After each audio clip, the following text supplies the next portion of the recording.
It's time to begin the 13th Jonny Atma Q&A news live stream. Welcome everybody. I hope you all are doing well. Hope you're having a great day. We have not done a live stream since the pandemic happened. I think the last time we did one was in January of this year. So, I hope you all have been doing okay throughout all that. I know that a lot of has happened and is happening in the world since we last spoke.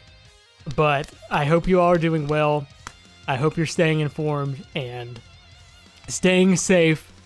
I know it's been just crazy. It's been a crazy year outside of GaMetal. So I hope you all are doing okay. Does everything look and sound okay? If not, let me know. I'll get it fixed as soon as I can. But until somebody says something looks or sounds off, I'm going to go ahead and do my news spiel. Everything's good? Good. Okay. So I mentioned, I think in the community post, I don't really have a ton of news for you today. Usually I have 3 or 4 things to reveal. But this month, or this year really, has just kind of been about just churning out song after song after song. Let me fix something on my screen real quick. Okay. Yeah, it's mostly just about getting songs done and getting songs out. I've been working on the Side Quest 3 album. That's going to be coming soon-ish. If you want more info on that, where should you go? You should become and I have to get my marketing stuff off the top first.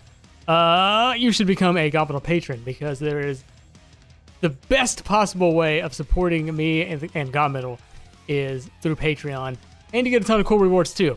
Consider becoming one. I would greatly appreciate it. I'm not gonna super push it with like I said at the top of the stream. A lot has been going on in the world, and the last thing I want to do is ask you for money when there's a lot of people that are losing their jobs and stuff like that. I made a mistake. But yeah, if you can, consider becoming a GaMetal patron. I'd really appreciate it, and you'll get more info on Side Quest 3, including the full track list and updates as to how that's coming along.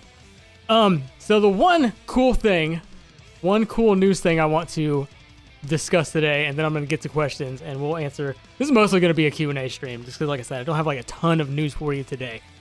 So you may have noticed I'm wearing a new GaMetal shirt. It's hard to see it from here, but I am happy to announce that it's sort of a collab. I guess it's a collaboration. Where did the button go? I lost it. There it is. GaMetal, Dracula Bite, GaMetal shirts, and merchandise are now available. I'm going to put a link in the description after I show you these. This is the first one. I actually have a better picture for you to see, just so you can see the artwork.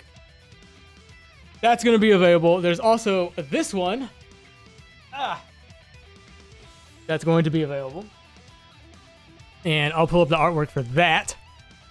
That's what those look like. They're very, very cool. Dracula Bite's art is just so awesome. And when I post these links for you, I also want you to just check out his site, because if you like the whole metal look and you like games, his site, his designs are perfect.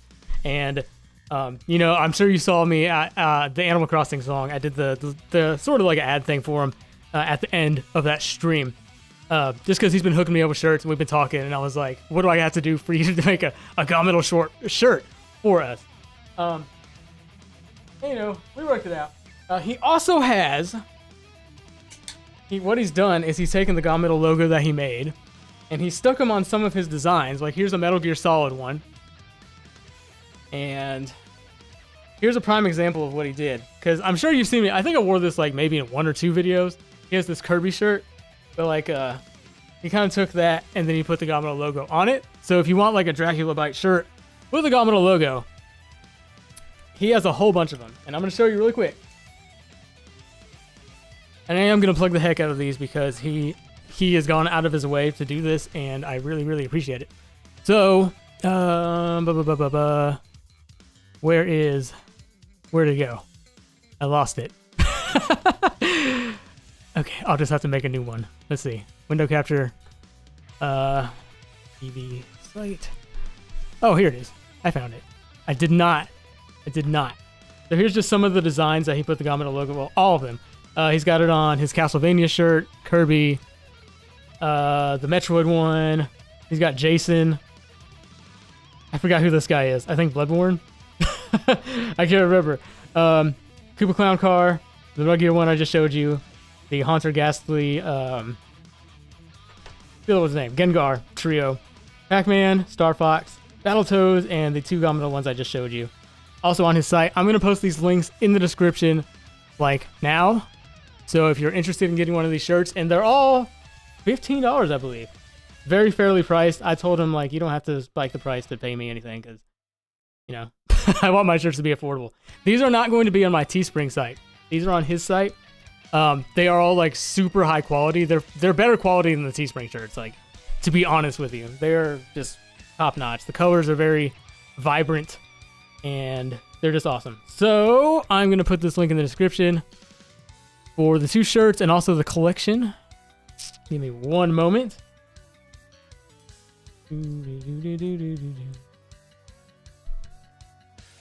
And if it doesn't update immediately, it should update soonish. Save. Link should be in the description any second now. So if you want to grab yourself a really awesome GaMetalheads shirt, one of 2 styles, and then also the typical Dracula Light designs with the GaMetalheads logo, is a whole page of those. So check that out for us. We'd really appreciate it. And like I said, he's gone out of his way to do this for us, so I'm going to try to plug the heck out of these. Any other new stuff I want to say? I don't think so. Like I said at the top, I don't have a ton of new stuff for you this time. Not for bad reasons. I've just been busy on working on songs, and we've had a pretty good last few months. You know, May Madness, we had the biggest May Madness ever. Did I get all 10 out in May? I think I had planned 10, and we got, I think, 10. I can't remember if I was late on the last one or not. Because that typically happens every year. Like, I plan to do an extra, and then it ends up happening in June. But anyways, aside from that, we've had 4 songs every month for the past few months, and that's really, really good. You know, you might notice some crunch here and there, like last month where it was back-to-back, the Wario song and the F-Zero song. But trying my best to get you 4 songs every month. You know, it was 3. 3 is my limit. 3 is the absolute least I want to do for you every month. But I've been trying to get 4 in every month, and I've been on a good streak. So, and then I have some really, really good stuff coming for you this last quarter of the year. So,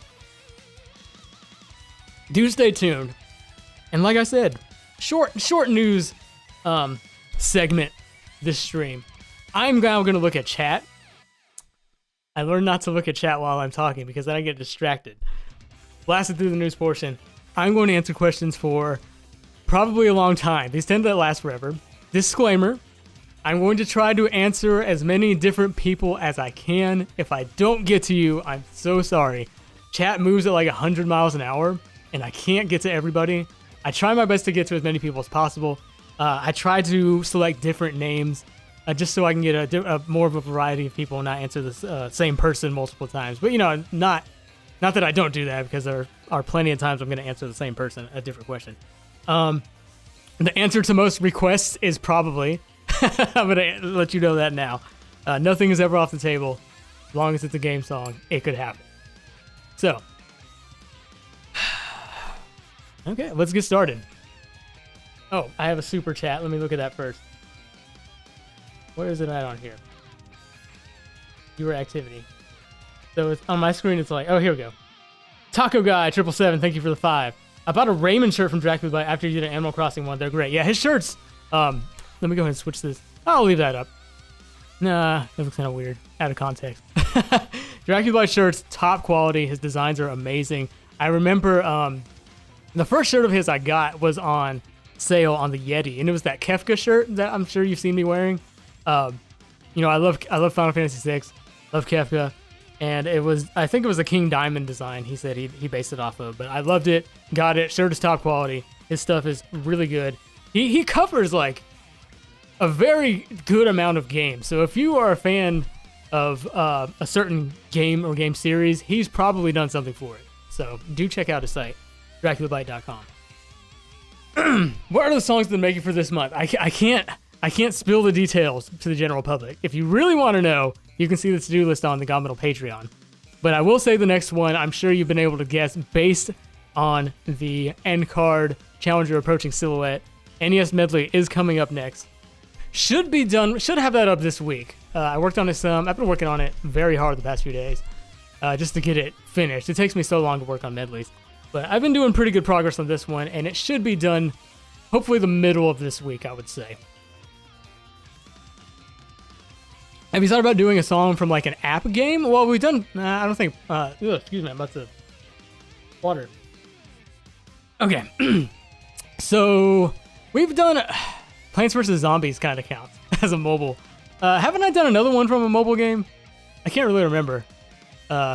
I know a lot of the stuff I've done that is on mobile devices, like, probably didn't start from there, but, you know.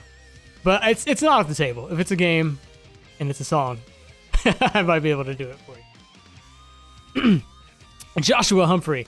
You've probably gotten these questions before, but why the change from the suit look to no suit? Was wondering since the Celeste cover. Also, what's the process to making your cover look good? Okay, so to answer your first question, Joshua.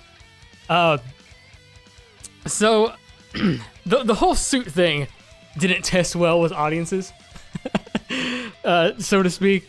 And so I dialed it back and I just kind of, put on a nice little casual hat. Plus I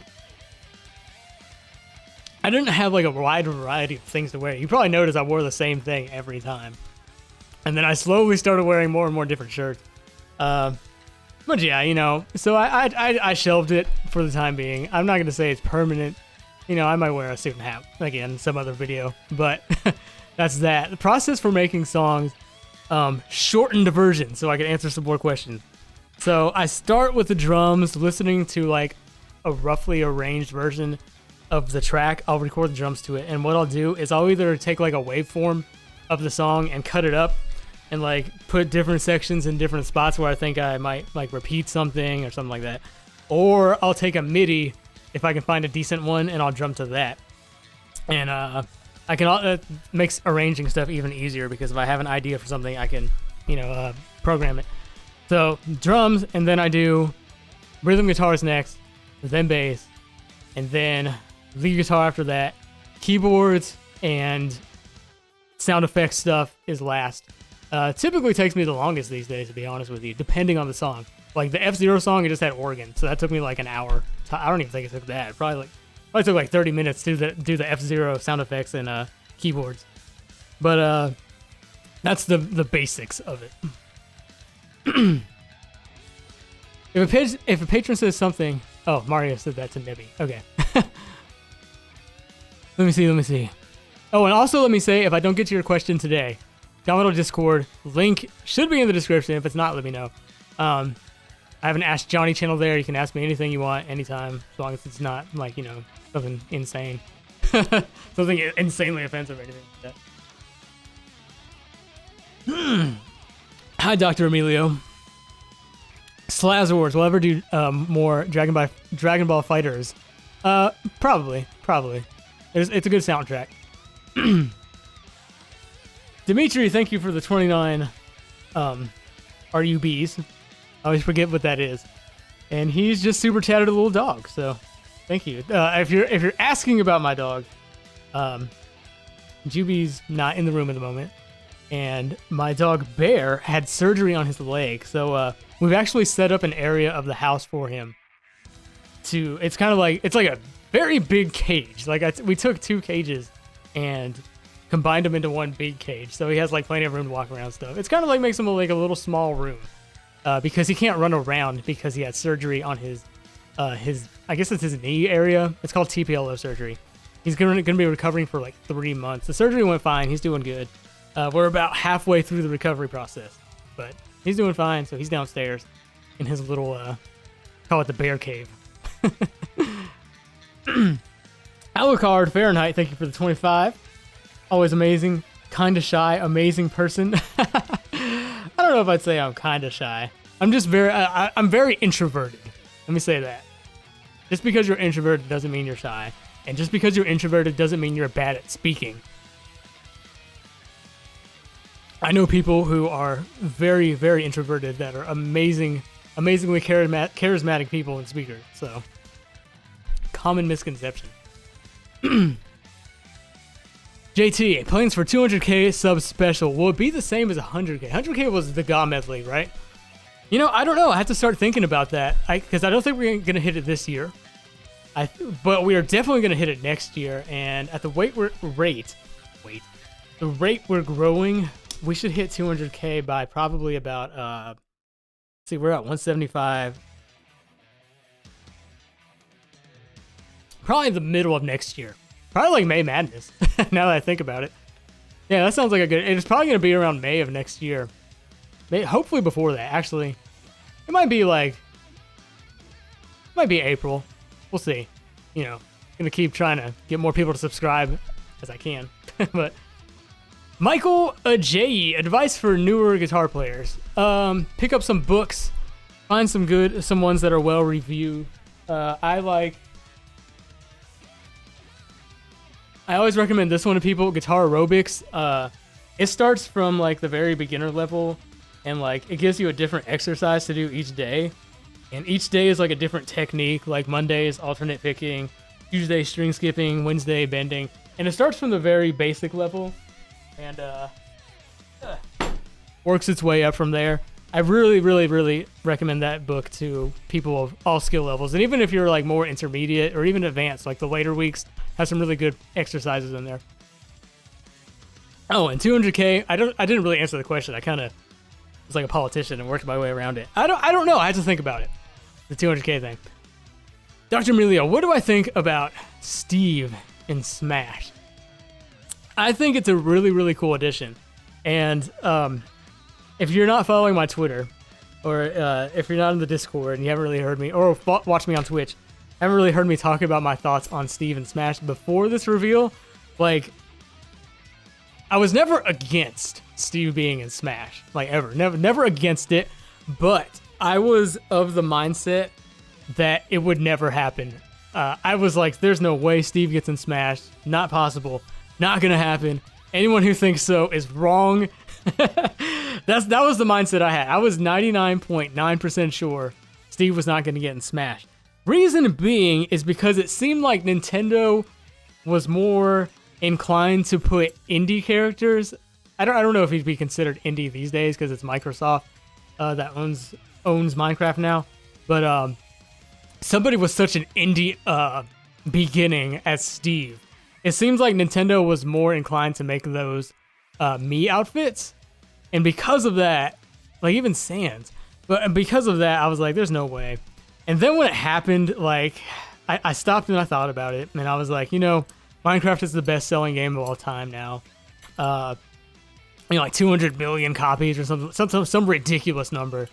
And it makes a lot of sense from a business standpoint. But the thing I like the most about Steven Smash is he looks like he's going to be a unique character. Like, you know, he's got the Minecraft look. He already looks, like, physically like he's going to be different. But he doesn't look like just another sword fighter, or just another magic user, or just another fighter. He looks like he's going to be like a refreshingly unique addition to the Smash lineup. So I think it's a really, really great pick. I'm stupid for saying that it'll never happen. I was wrong. Virgo Drago Anines, hope I said her name right. Did you work or help on Zionic Madness? I did not work or help on it. I know, because that was the old Flash thing. It was on Newgrounds. That was like one of the first big, I'll say, blow-ups I had on the 02 cover. Was it 02 that got used in that? It was used in the scene in Zionic Madness, and that was like one of my first popular songs because of that. They used 02 in it. Everyone was like, oh god, this is really awesome. And now I hear it and I'm like, oh, that sounds terrible. But no, I didn't work on it, but they just used, because, you know, I had all my stuff uploaded on Newgrounds back then. And so they just found it on there and used it. You know, if you upload stuff on Newgrounds, it's kind of like assumed that people are allowed to use it for whatever. Ismail Villacres. I probably said your name wrong. Sorry if I pronounced anybody's name wrong, by the way. Feel free to correct me. Not sure anyone asked this. How did Kenny Omega get to use your cover for his entrance at Wrestle Kingdom a couple years ago, if you don't mind me asking? So that was actually the beginning of... Was it last year? Was it last year that happened? Or was it this year? I can't remember. It was beginning of this year, wasn't it? So I want to say that was before pandemic and all that stuff.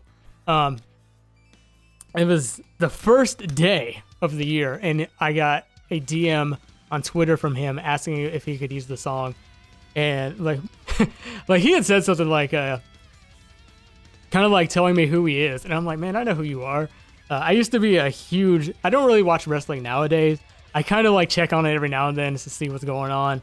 I might watch some old podcasts talking about it, but you know, I used to be big into wrestling, and so I know who Kenny Omega is. Knew who he was when he asked, and I was just like thrilled, and I was like, dude, heck yeah, if you want to use it, by all means. And yeah, that was just surreal to watch that. I can't show it to you because I did that on a Patreon stream, and it actually got me it got me copyright stricken because apparently that footage is a no-no to show you on stream. As a matter of fact, I think they took it off YouTube. But if you can find the Kenny Omega's entrance to Wrestle Kingdom, I forgot the number. Was it 15? I can't remember the number, but his final entrance at Wrestle Kingdom, you can hear the GaMetal Hopes and Dreams in the arena, and it's really awesome.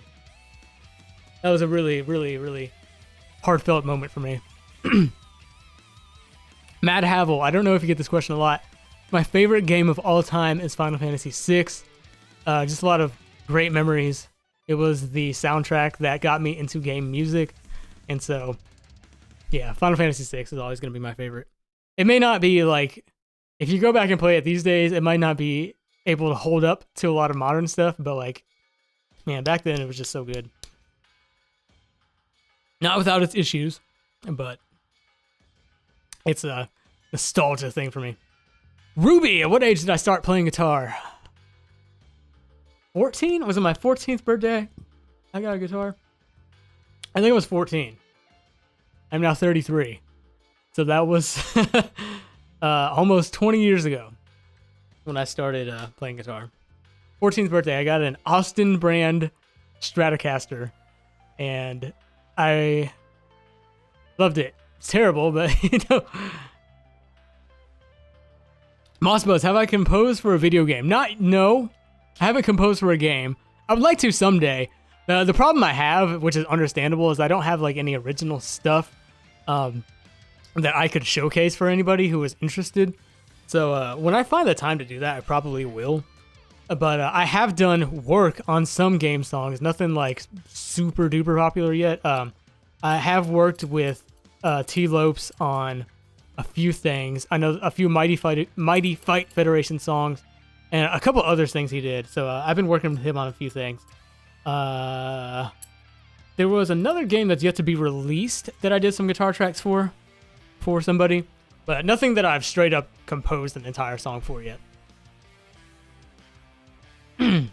Tick71, how do I pick what songs to remix? So, the short version, YouTube comments, Patreon request list. It's really it. YouTube comments, Patreon request list, and I go from there. You know, the Patreons, the patron people that are on the Patreon request list tier, I listen to all their songs. I let them list me 3. I listen to all 3.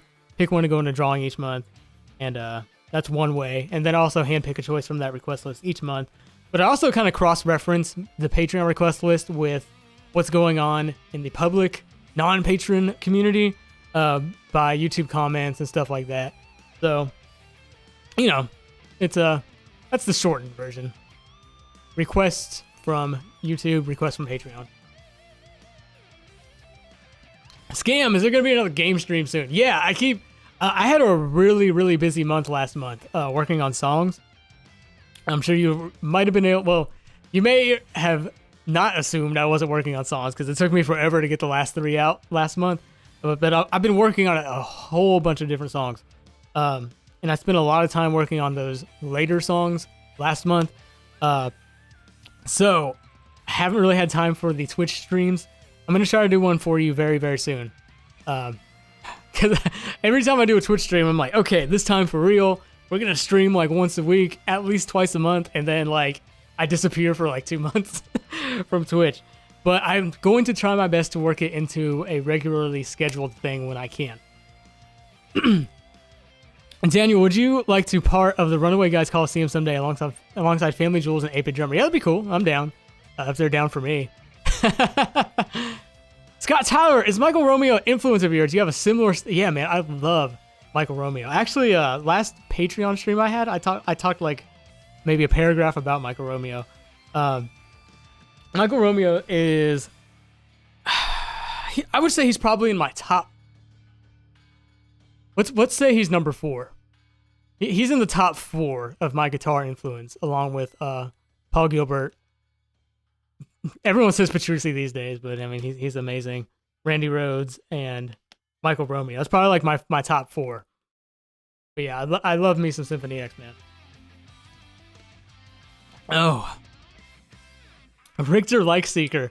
Did I ever have a favorite toy or plushie growing up as a kid? I have a stuffed sheep named Sheepy. That was my childhood stuffed animal. I still have him. I think he's put up somewhere like in the closet or something. But it's a little stuffed sheep. That was my childhood stuffed animal. Virgo, what is the lore of GaMetal? Are you planning to do an animation series about your character origin and journey? So, I tossed around the idea of an animated thing with the guy who made the Project 1 trailer animation, and we talked about it a little bit. I would like to do something like that.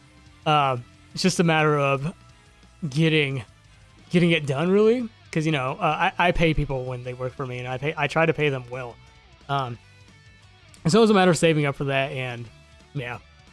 Plus, he kind of got busy with a bunch of stuff, so I'm waiting for him to kind of free up his schedule. Maybe the lore of GaMetal is all in the trailers. It's in the old channel trailer. It's in the Project 1 trailer, and I think that's all. I would like to make it into a thing, though. That'd be really cool. Dr. Calamari, how do I feel about Jules composing for Cadence of Hyrule? I think it's awesome. I think it's so cool that, like, YouTuber guitar and metal and game coverist, I shouldn't just say guitar and metal. I think it's really cool that YouTube game music remixers and musicians are starting to show up in like actual things now. Like, that's just so awesome, and I'm really happy for him. Like, that was just really cool when he announced that. I was like, oh my god.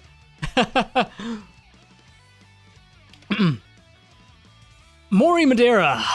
Again, sorry if I said your name wrong. Dude, your channel just popped to me this week. I am really cool. Thank you so much for the kind words. Hope you're enjoying the channel. And there's a lot for you to look at. So, hope you enjoy at least 99% of it. Diana! Of all of the guitars I have, which is your favorite? This new guy right behind me. I went a little more in depth with the Butar 2 on my Instagram. If you want to follow me on there, Instagram, Jonny Atma. And I kind of went a little more in depth on this one. So I like to tell the story, though, because it's interesting. I'm drinking water too fast. I have like a burping problem. So anyways, I was in the market for a new guitar. And I was like, if I get a new guitar, the first thing I have to do, I had to get another Butar. Because the Butar is iconic. When people draw the GaMetal Mage, he has the Boo guitar. It's just like one of those things that like I'm known for. And so I was looking into getting another white one, and I saw that one. It was actually for sale on not Musician's Friend, Guitar Center. Guitar Center's used section, but it was like half off. This is like a USA made custom shop Jackson, and they are not cheap. But it was like half the price what it would have cost a new. And like, I was like, oh my god. I was like, why is this so cheap? Like, it's too cheap. One of those too good to be true things. And I marinated on it, and I was like, you know what? I'm gonna pull the trigger. We're gonna see what happens. So I got it. Again, it was like half the price of what it is new. And it looked fine based on the pictures. It got here, and when I played it, it felt terrible. the setup on it was really, really bad. For those of you who don't play guitar, the setup is basically what goes into making the guitar feel and play the way it does. It's kind of like the action, the string height, how easy it feels to play, how good it feels to play, stuff like that. It felt horrible. And I was like, oh crap, I think I got a dud. But luckily I know how to do most parts of a setup. So I did my best to set it up, and now like it is easily the best of my guitars. And the way I describe it is, I still have the old guitar. I'm actually going to give it away on Patreon in a couple months. I still have the old one. If I play this one for a minute and then I go back to the old one, it makes the old one, and the old one's a great guitar, don't get me wrong, but it makes the old one feel like a toy. Like this one just feels so solid. Like that's the best way I can describe it. It's just such a solid guitar, and like the neck is just like, I used to be not against, I don't know what the term is, not unfinished, but I guess the satin finish, whatever, the slick finish on the back of the neck. I never really saw the point. I always thought, the poly finish feels fine, or the clear coat finish always felt fine to me. But after playing this one, which does not have the clear coat finish on the back, like wow, it's a world of difference. So yeah, this is easily my best one now. Surprisingly, the blue one, it's still a little easier to play than this one, but this one just feels more solid. So, yeah. Checks it, 48. Oh, I missed another one from Iron Pad. I'll get you in a second. Checks it. I love your covers, and I follow you since the period in which you made the cover of Carpaccio's theme, or around it. Continue bringing this content. Thank you, Checks it. I will do my best. Carpaccio was a good one, huh? Irony Pad 64. Sorry I missed you about 10 minutes ago. Thank you for the 5. Thank you for the 5, by the way. Checks it. Irony Pad 64. Have you given some thought about Kingdom Hearts music? Yes. It's a PS4 exclusive now. It's on Xbox and now Nintendo Switch. Yeah, I have. I've been thinking about Kingdom Hearts for years. So that's all I can really say. I will eventually do a Kingdom Hearts song. What I'll say at the least. I can't say I have one planned at the moment, but eventually. It's on my list of like series that I need to do when I get a chance. Viridian KG, do I have a favorite cover I've done? My proudest work on YouTube. My favorite cover is usually whatever the last thing I did was. But I'm really proud of how Void Termina came out. Like, I think it came out exactly how I wanted it to. That's my new answer for that question. I always refer to Void, because Void came out really good. Smoopy, since the last Q&A, has my opinion on Buck Bumble for Smash changed? Not at all. Not at all. I think I said I'm okay with it, so I'm still okay with it. Cosmic Headache, what kind of acoustic guitar do I have? I actually have 3, but you might be able to see one. It's behind the V guitar. That one's retired. It's a piece of crap. It was like $80. So I have that one. I can't even remember what brand it was. But I have the Dean Tradition 1 acoustic, which I will stack up to any other high top dollar acoustic. It's like a $200 guitar, but it does not play like one. I think I got lucky with that. Like like I've gone into the stores, into the guitar shops, and I've played other acoustics, and they don't feel as good as that one. It's the weirdest thing. And then my nylon is a I forgot. The classical one. I forgot what the brand is. It's something decent. It's a little mid-level one. It's nothing crazy, but yeah, that's my acoustics. Big Hail fan, thank you for being a fan for a long time. I'm glad you're enjoying the covers. Tay, I have not played Among Us yet. I want to. I don't think it's streamable. Like, I know people stream themselves playing it, but like I can't play with others while I'm streaming because then they can just look at my screen and be able to tell if I'm the imposter or not. So I might do it on Discord one day with some GaMetalheads Discorders. I haven't played Fall Guys either. I thought about it when it first came out, and then I kind of lost interest.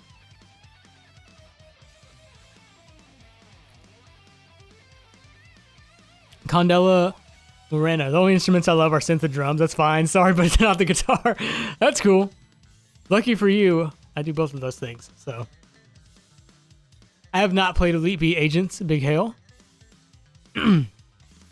Irony Pad. My Twitch channel is my gaming channel, sort of. I thought about making a YouTube channel. Like, I have one that's just sitting there that I haven't like done anything on, aside from like a couple little not important things. It's just a matter of time. Oh, did I, JT? I'm sorry. 200k sub special should be 2015 May Madness cover.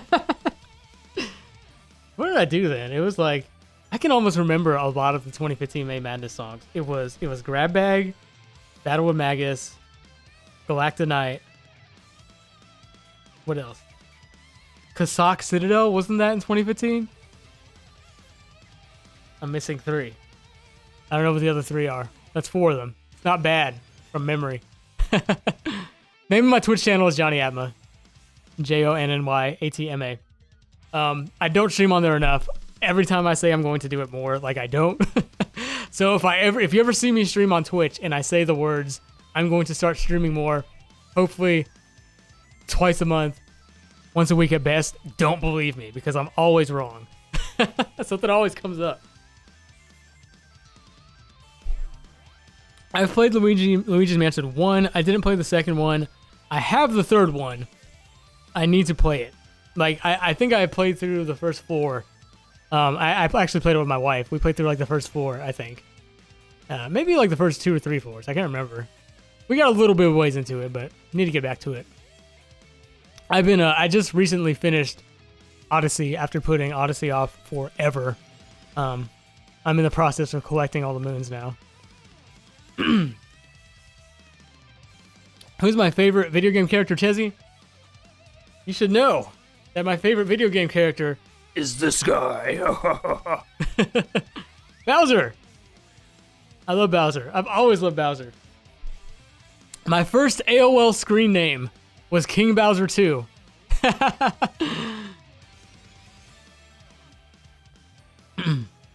Mario Maniac. I know about the kit thing. To anybody else who has been trying to get on my kit site through my links in the description, they're wrong. I need to fix all of them. I've just been lazy about it. They changed their domain name to kit.co. So if you try to go to kit.com/JonnyAtma, you'll end up somewhere weird, I think. I think it's just like an error page. I hope it's just an error page and not something weird. I had to fix those. It's now kit.co/JonnyAtma. I had to fix that. And what was the first thing you said, Mario? It was, oh, Trails. Win. Soon. Unfit Peach, what is my least favorite instrument to play? So, out of the stuff that I do play now, because it doesn't make sense for me to say violin when I don't play violin. Although I will say I played violin in 5th grade and I was terrible at it and I didn't enjoy it. It's too hard.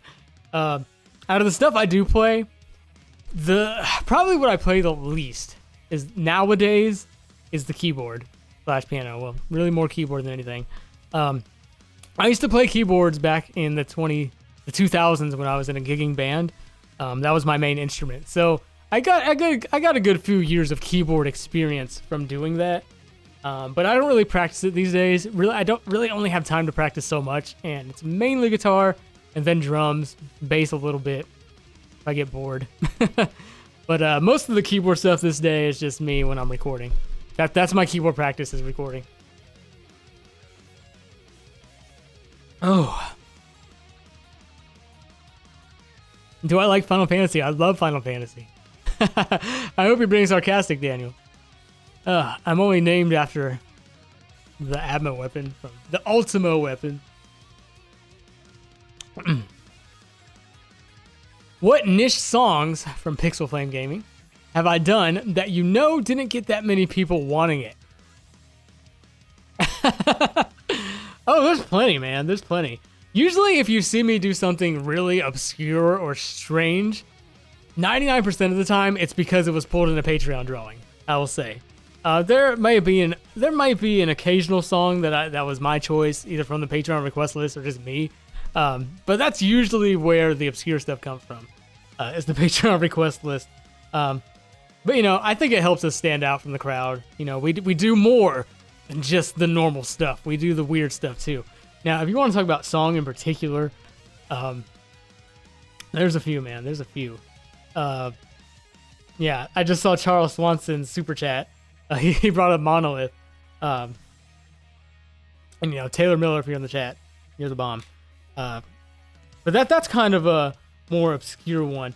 But I don't know if Monolith was a popular game in the indie scene. So I don't know if I would even say that. But, like, you kind of got... What's the Cthulhu? The Cthulhu one that I did this year. That's kind of one. What is it? Didn't I do something really obscure recently? Can't remember. I don't feel like pulling up the song list right now. Zelliard was several years ago, but that is another example. But it's a really good song. I do have a really obscure one coming up soon. Probably not this month, but excuse me. Probably not this month, but next month. No, I want to call Sky Tower obscure. Everyone knows Mystery Dungeon.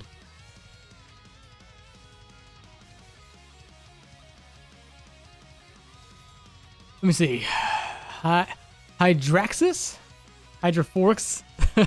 I'm trying to learn the piano. Trying to learn the piano, so I have a question to ask. When did you start playing music, and are you self-taught? Yes, I'm mostly self-taught. I started in 5th grade. Well, we all started in, like, 3rd grade when we played the recorder in music class. But not counting that, I was in strings band in 5th grade in school. I played the violin, and it was really... That is a hard instrument, and to anybody that can play the violin, kudos to you.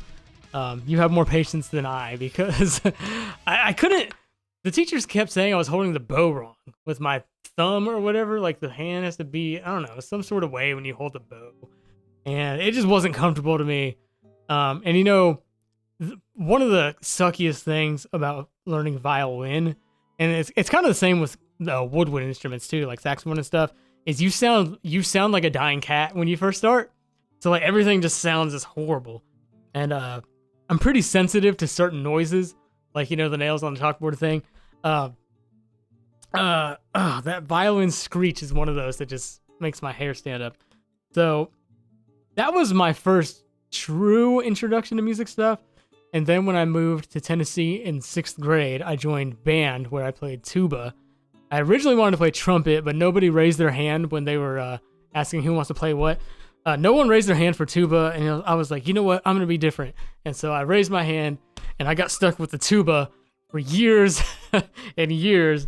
I was in band up until I actually dropped out of band in 11th grade. So I was in band from 6th grade to 10th grade, and I played tuba, and I also picked up on trombone.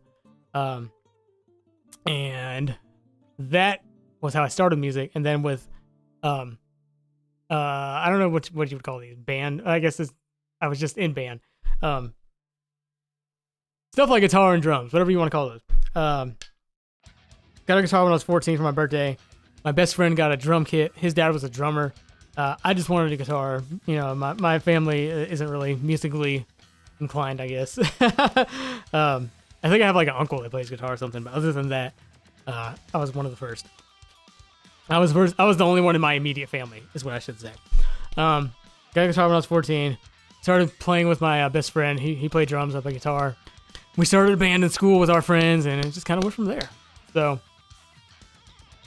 find something you're interested in. Have fun. If you're because you said piano.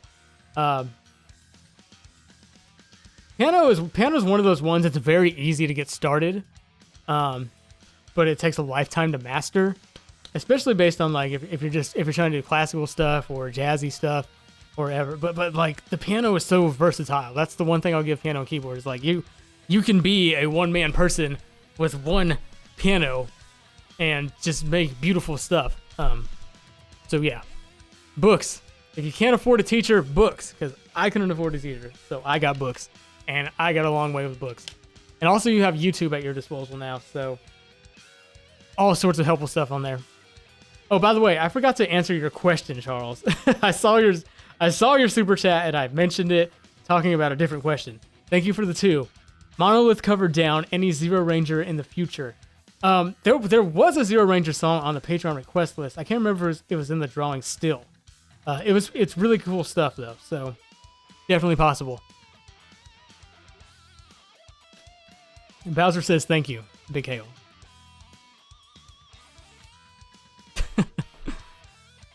Fox, have I ever caught someone trying to take credit for my music?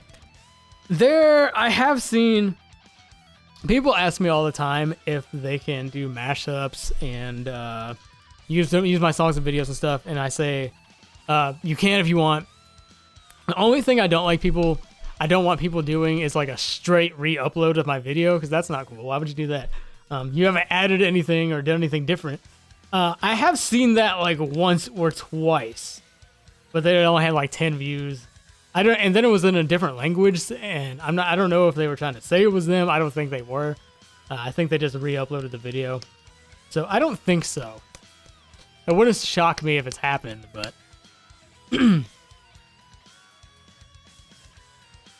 what about YouTube automatically re-uploading my video? You mean like the topic songs? Don't get me started on that spiel. That guy, thank you for the $5. I know you did Saturos and Minority theme video. Could you do a full length of Saturos and Minority? I don't know. I'm not going to say that would happen, because whenever I do a dual remix, especially when I kind of like divide the time where it's even, like I kind of consider that it's been done. But you know, anything could happen. I like both songs a lot, so. I actually like Saturos and Minority more, but Saturos was the more popular request.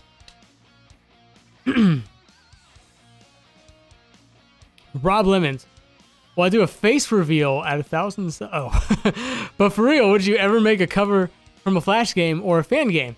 We have done Flash games. Core from EG. Is it pronounced EG? EG. IJI. However you say that. That's a Flash game, right? I think it was, or is it just like a PC game? I don't remember.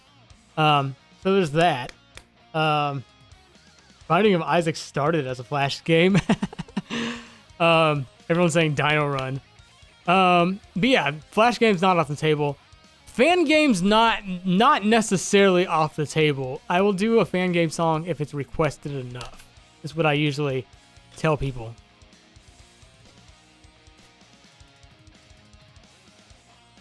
Fighter 4. Like how I said your name, because you have 3 Fs. Any songs from the Star Ocean series or the Trial series by Falcom. So you're going to have a friend in here called Mario Maniac who has been down my throat about doing Trial stuff. And probably a few others who have been asking me about Trial stuff. Yes, we've done Falcom songs before. We did the E song, and there's been a few that's been in medleys. But yeah, I'm going to do some Trial stuff soon.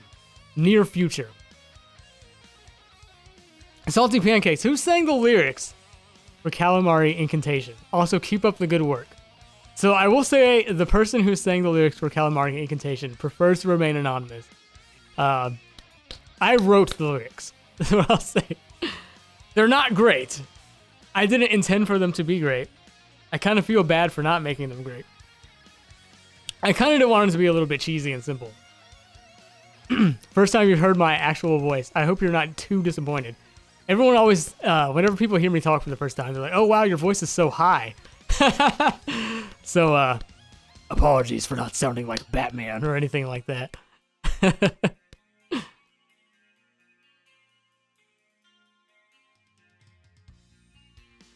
My most wanted next Smash Bros. Character, Amelia. That's a good question. So, I'm old.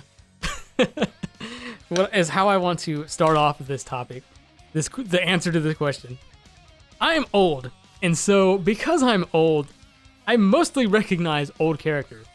And a lot of the old characters I recognize that I would want in Smash at this point are from series that are probably dead, would be the best way to describe them. So like, I mean, DLC Pack 1, it had old characters because it had Banjo, it had Terry, it had Hero, and you know, I know them. I remember when Joker was revealed for Smash. I was not familiar with Persona whatsoever before Joker's inclusion in Smash. So I knew very little about the series aside from it exists and it's kind of popular. When Joker was revealed for Smash, he was trending on Twitter. It was like Joker Smash was trending on Twitter. And I was like, did Joker from Batman get into Smash Bros? That's insane. And so I clicked on the trend and it was Joker from Persona. And as someone who's never played Persona and knows nothing about the series, I'm not going to say disappointed was the word, but I'll just say, oh, okay, that's cool. It makes more sense than what I thought. I thought it was Joker from Batman, but, whatever. And then who was Piranha Plant doesn't count. Who was the last one? Oh, freaking Byleth. I don't care about Byleth. So then this time we got Min Man. I love ARMS, so I'm cool with Min Man. Never played Minecraft in my life, so I don't really care about Steve. I know that the DLC, part of the reason they do it, because they're trying to make money, right? Understandable. Nintendo's a company. Let them make their money. My number one most wanted is Geno. Obvious, super easy answer. I don't think he's going to get in because Squaresoft seems to have this weird death grip on Geno. Or, I said Squaresoft. Square Enix now, or Enix. But back then it was Squaresoft. Square has that death grip on Geno where they won't let him be in anything aside from that weird cameo in Superstar Saga back in the day. The only thing that gives me hope is Sakurai saying he didn't want Geno. He considered him in the past. But it never came to fruition. That's my number one. Aside from him, I would like to see an old school character. Again, I brought up I'm old. So I want to see an old school character. Just one. Like Ryu Hayabusa from Ninja Gaiden. Or who was the other one? I just thought about them and it just left my mind. Bill Reiser from Contra. Perfect addition. They're like the two most popular NES era reps that we could get. You hate they made a Sans Mii costume. I'm okay with whoever they want to make a Mii costume. Like, that's whatever. I'm waiting on a Hollow Knight Mii costume. I think that'll be funny.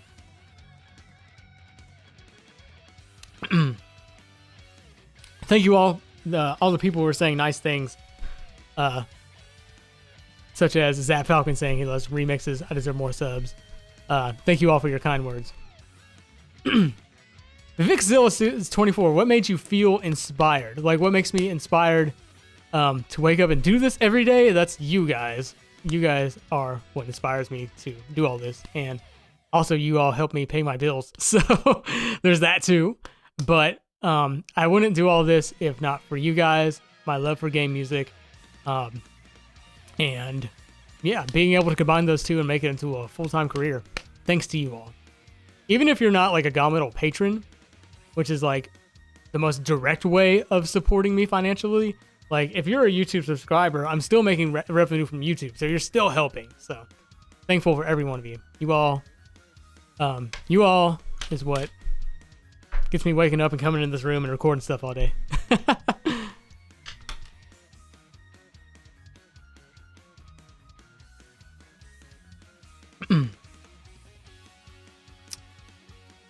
Ryu may not be as relevant today, but if they use him for DOA representation too, that could work. Yeah.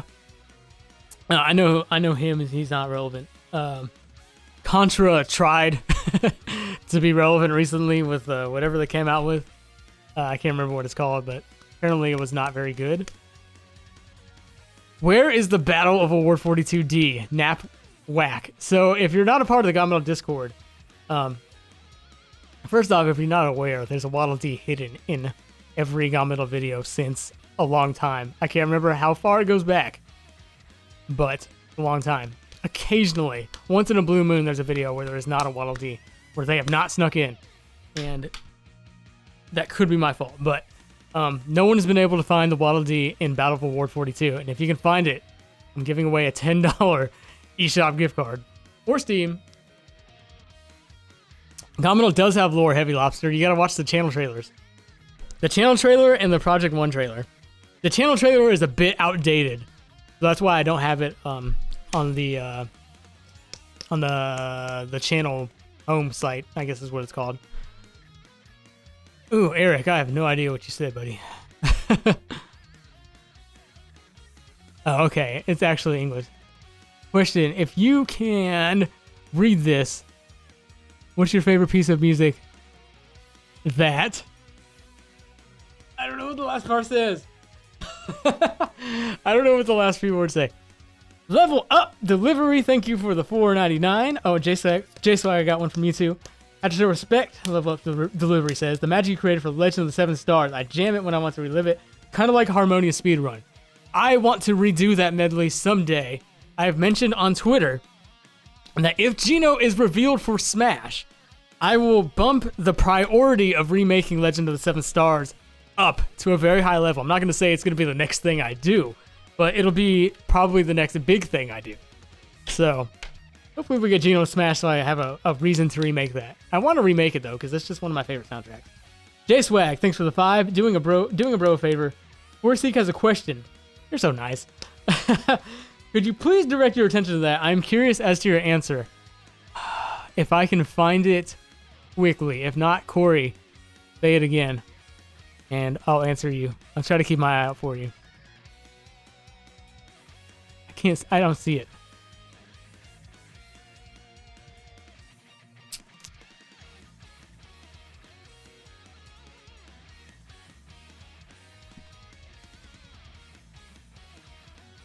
Yeah, I can't find it. But if you're still here, Corey, I'll keep my eye out for you. Well, I remake something from Origami King. So it seems to be the cool thing to do right now is remaking Origami King music. There's one in particular I've considered doing. But we'll see. We'll see what I'll say. The Origami King soundtrack is already like a banger, and it doesn't need like a whole lot. There's not really much you can do to improve it. It's well mixed. The composition is awesome. Very, very, very great soundtrack.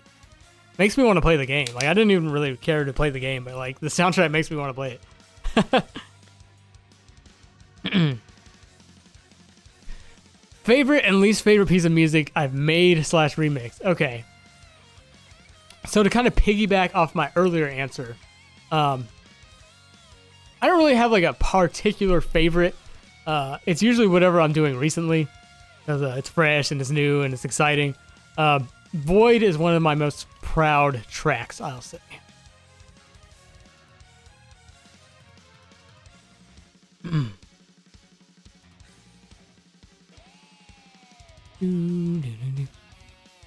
Dino Run, what are my thoughts on the Gamma Terraria mod? I think it looked really cool.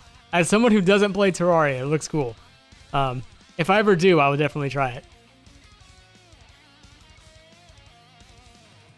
Q-Metal Man, I did say I am giving away the old Butar on Patreon at the end of this year in December. It's going to be a nice Christmas gift for somebody. What do I believe makes my music video stand out from the rest? What do you think helps to make a cover different than the rest? Okay, so for me, for one, I'm not as heavy. Like, my metal isn't as heavy as the other guys. Like, I'm kind of more of like a classic metal guy. So, you know, my guitars are mostly tuned in standard. The Butar 2's in standard. The blue one, I go back and forth between standard and flat standard. I'm keeping it in flat standard now. So, already right there, I'm tuned a little higher. It kind of forces me to be a little more unique when I do heavier stuff. Like, I have to do the dominant fifth chords and stuff like that. Just because I had to be more creative with a standard guitar to sound heavier. So there's that. I also put a lot of work and effort into my keyboards and sound effects and synths and stuff. So that's one of the main things that makes GaMetal, I think, stand apart from the others. You know, some guys, it's like all guitars. It's like 10 different guitars all at once. I put a lot more emphasis on keyboards and synth than a lot of people.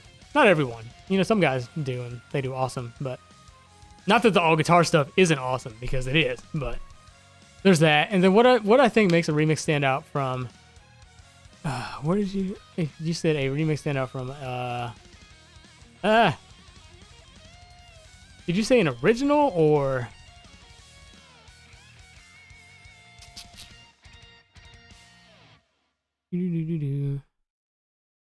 I lost it. I lost the question. You know, putting your own personal spin on it is what I'll say. That's the easiest way to say it. Curly, Top Cryptid. Thank you for the 5. Love to cover a Brenner's theme from Advanced Wars Days of Ruin. I would love to see you do one for Gage's theme. Have you thought about doing it? I think I listened to Gage's theme. I think I did. I can't remember. If I did, I don't remember what it sounds like. I would definitely consider more Advance Wars stuff, is what I'll say. That was our second Advance Wars cover.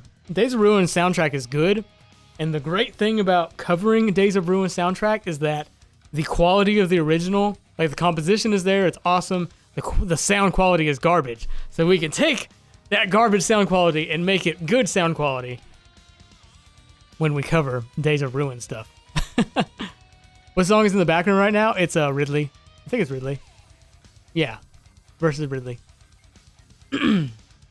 Favorite food is pizza. If you don't want a less generic answer than pizza, I would say like a good filet steak from Longhorn Steakhouse.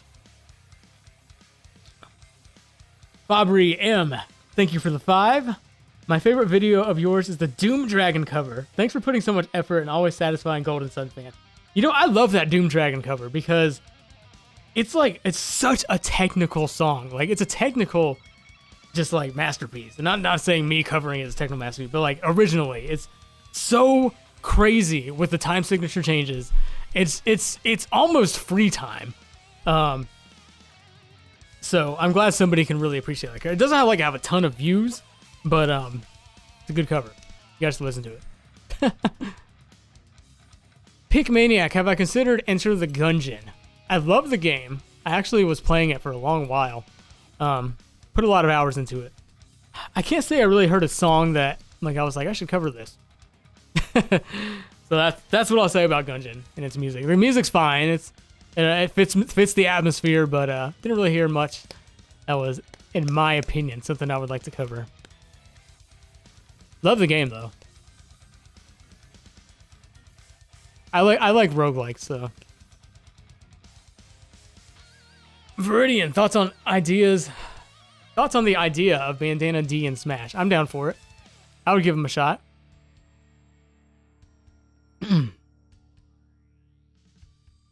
Dominique Ostatek. Sorry if I said your name wrong.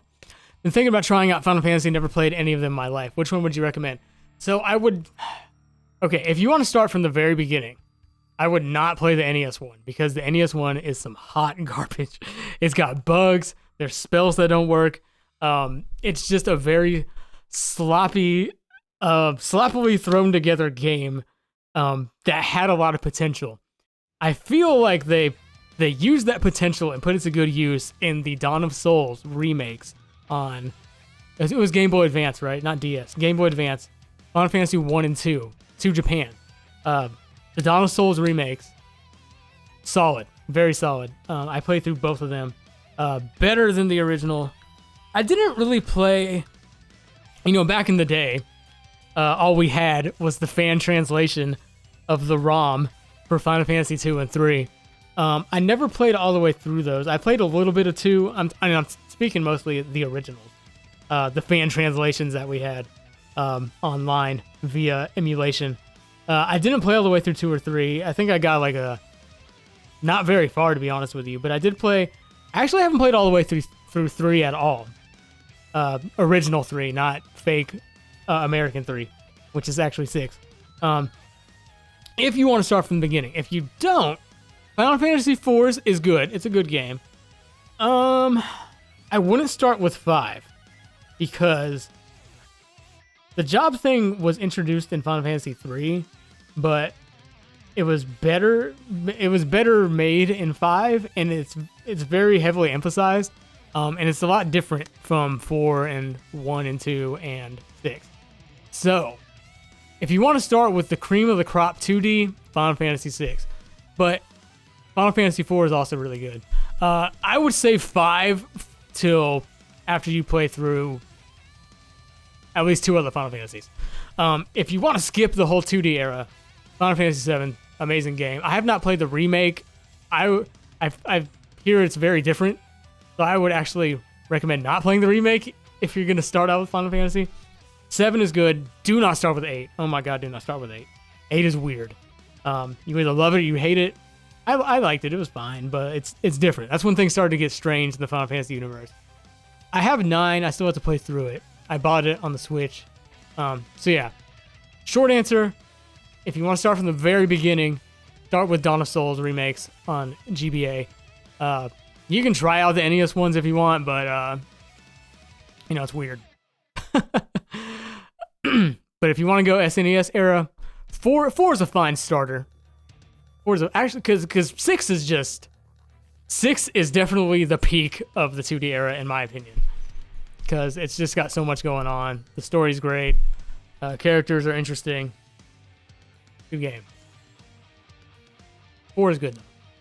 Don't start with 5. What's the story behind my tattoos? So, first of all, Triforce over here on my wrist. That aces always have a trick up my sleeve. Cross, that was like my first tattoo. I just thought it looked cool. To be honest with you. And then I have my musical dragon over here that I had one of my friends make. It's my old roommate, Nolan. I had an idea. I was like, what if it's like a sea serpent dragon type creature made out of music instruments? And so he put this together, and I thought it was really cool. I need to find, like, I have the actual picture saved somewhere. I need to find it. But yeah, he's got the piano keys leading up to the guitar headstock at the top, into 2 toms to connect them to the fretboard, and a little drum stool for his arm, and the guitar on his head. That's the story of my tattoos. Any new Zelda covers in the works? Not at the moment, but, you know, Zelda, never off the table. I love Zelda, so. There's one particular Zelda song I want to cover. I'm not going to say what it is, but because it might, if something doesn't win on Patreon, it's probably going to be the next one I do. But there's one in particular. It's one a little more modern. MC Fawful, what do I think about doing more Deltarune covers? Absolutely up for it. Toby Fox is an amazing composer, so never off the table. Corey Seek wanted to know if I can do Dark Eater Midir's theme from Dark Souls. I don't know about that theme in particular, but Dark Souls eventually. Dark Souls eventually. What do I think about my foreign audience? I love them just as much as the non-foreign audience, Ruby. I think it's really cool to see fans from different areas of the world. It's just like, oh my god. People know GaMetal in different countries. That's so cool to me. So, I love you all the same. And Steel Samurai from Ace Attorney, a song on your radar. Thank you for the $4.99 forged. It is on my radar. It's not on my to-do list, but I have considered it for an Ace Attorney song, is what I'll say.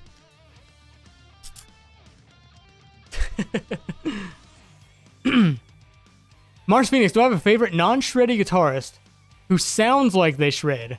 For example, my pick would be Elliot Easton from The Cars. Non-shreddy guitarist that sounds like they shred. I can't really think of someone off the top of my head that fits that description. That's an interesting question, though. If I can think of an answer while we're doing all this, I'll let you know. Daniel, I should play some horror movie themes. I've had it proposed to me.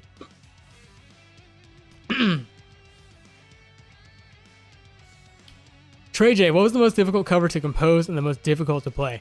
So everything's already composed for me, so at least there's that. But I'm gonna assume you mean kind of like write solos and arrange and stuff like that. And the most difficult to, what was the other one? Most difficult to, I keep losing the question. Most difficult to play. Okay. So the most difficult to play, you're looking at what instrument are we talking about? Because one song might be super hard on guitar, but then be like really easy on drums. So there's that to take into account. Usually for guitar, like it's either gonna be something super technical or something super duper fast, or a mixture of both. Off the top of my head, it's the hardest one I've done recently. There was a song I did recently that was super hard. What was it? Not Intasma. Was it? I don't think it was Long Distance of Murder. Long Distance of Murder is pretty hard, actually. Yeah, Long Distance Murder is actually kind of a tough one. I don't know if I'd say it's the toughest. I need to come up with a new list because I used to have a list of songs for this question, but I feel like we have so much more now that I need to update that personal list of what I think is the hardest. Because there's a few solos out there that are pretty tough, I think. They're not so tough for me because I write them, so it's all stuff I know how to do. But for other people, it might be kind of difficult. Silver Surfer. Yeah, someone says Silver Surfer. Harrison, how hard was it to make Silver Surfer Level 1 remix? That's one I could bring up. That one's a pretty tough song all around. It's got some tricky stuff in there. That's one for guitar. For drums, you're usually looking at technicality or speed. We were talking about Doom Dragon earlier. You have to memorize that song to be able to play it on drums. Otherwise, you're going to get lost every 5 seconds. Like, if you don't know that the music, the melody of that song, like the back of your hand, you're going to get lost playing it on drums because it's so technically weird. And then you have super speedy, fast stuff like Nuclear Fusion. That's a workout to play on drums, man. So, there's a few answers for you. Nara, would I accept requests even if they aren't asked by the majority? Absolutely. I've done stuff in the past that necessarily had been requested but wasn't requested a lot. Like, there's been a few times where I go to pull up the comments to see who's requested whatever song that I just made and to put it at the beginning of the YouTube video. And sometimes, like, it's not a large number, but the requests are there. And so I don't put them in the video because it's just not enough. So yeah, it doesn't have to be a popular request for me to do it. What drum libraries do you use? I looked on the kit page, but it's giving 4.4. Kit.co. You have to change it to co. I have to change it on all my links. That's my fault. So they're wrong in all the descriptions. I thought I fixed it for the updated description. I need to double check that. Kit.co/Jonny Atma. I don't know if they're on there, but I use Addictive Drums 2 now. I used to use Addictive Drums 1, but they upgraded a few years ago. So I upgraded to 2. I think it was last year. I think it was 2018. So I used some of the libraries from that. I used the metal one, and I used I forgot. It's more of like a straight rock kind of industrial one. I think I pulled the snare from there. I can't remember, but it's in general. It's a couple of the packs from Addicted Drums too. They're way better than the sounds on the Roland module. Actually, the toms on the Roland module are pretty good. But the bass drums and snares and cymbals are kind of eh. They're a lot better on Addicted Drums 2. But Addicted Drums 2 has good snares or has good toms. It's just the toms on here are really good on the Roland module. It's just too much of a hassle to mesh the two because that just requires more editing on my part. Am I out of Bowser songs that I personally want to remix? Classic Koopa, Clobber, and Composition Combination. The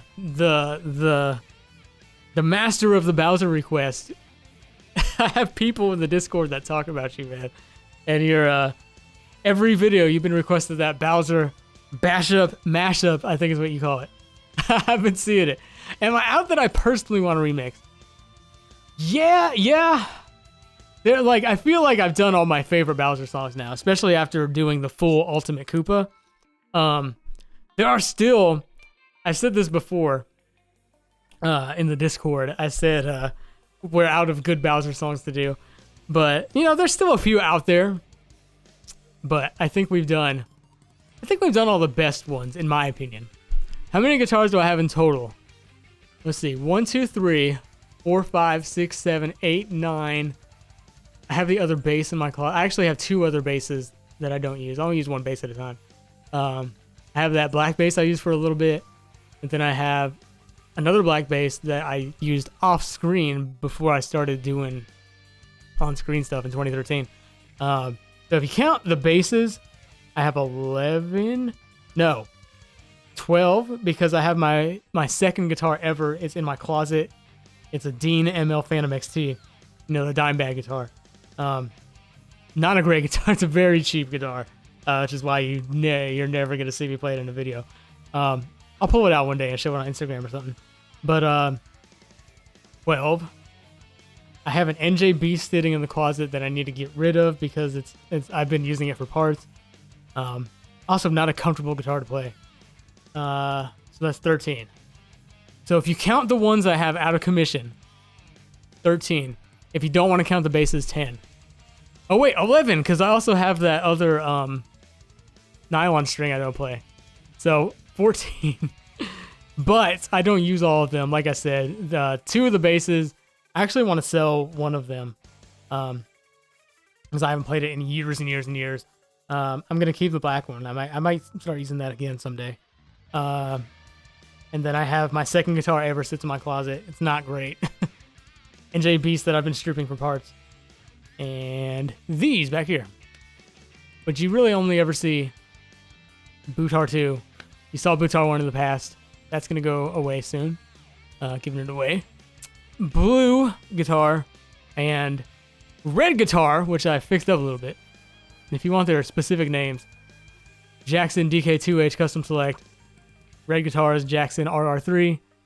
Bootar 1 is a Jackson DK2M. Blue guitar is a Dean Vendetta. I used the Mockingbird, the BC Rich NJ Mockingbird in the Hope Never Dies video for the first time. That's the first time I ever used it in a goth metal song. I've had it for a very long time. I just have I bought it to fix it up, and I never fixed it up. And so I started fixing it up finally, and I was like, oh, I have this guitar. I never used it, and it's gonna be my heavy tuning guitar. It's my B standard, I think is what I have it in. What I had to put it in for. Or not B standard, drop B. I think, drop B is what I have the Mockingbird in. You've only seen it once, one video. And then the acoustic, Dean Tradition 1, and I forgot what the classical is, and yeah. Dark Ray, I answered this question earlier. Currently learning guitar from start. Do I have any tips? Just to go back over my answer really quick. If you can't get a guitar teacher or a guitar instructor, I understand. I couldn't either. I could never afford it back in the day. I suggest books. Try to find good ones. I recommend Guitar Aerobics. It's good for people of all skill levels. Most of the guitar playing I do, I learn from books and videos. I learn for free. If you can find an instructor, awesome. That's like the best thing you can do. So I will say that. Treble, out of all my guitars, was my favorite. I answered this earlier as well, but that's okay. Assuming you weren't here. The Bootar 1, or Bootar 2 is now my personal favorite. It just feels so good. Such a good, just great feeling guitar. Have I heard Rivals of Aether? I've done better. I've played Rivals of Aether. It was gifted to me on Steam by, I think, Kishoro, if he's in here. So I've played it. I enjoyed it. I was not great at it. When I went online, I just got destroyed. We're gonna do some Rivals of Aether one day. I bet we will. Ever thought about doing a mostly acoustic cover with some fingerstyle stuff? I have done a couple acoustic covers. The Sticker Bush. I almost said brush. The brush. Whoa. Sticker Bush Symphony. All acoustic. That's on this channel, I believe. And then on the Atma Acoustics channel, which you can find the link to in the description, I've done, I don't know how to say it. Is it Gower or Gwar Plains from Xenoblade Chronicles? I can do finger picking decently, but I'm not great at it.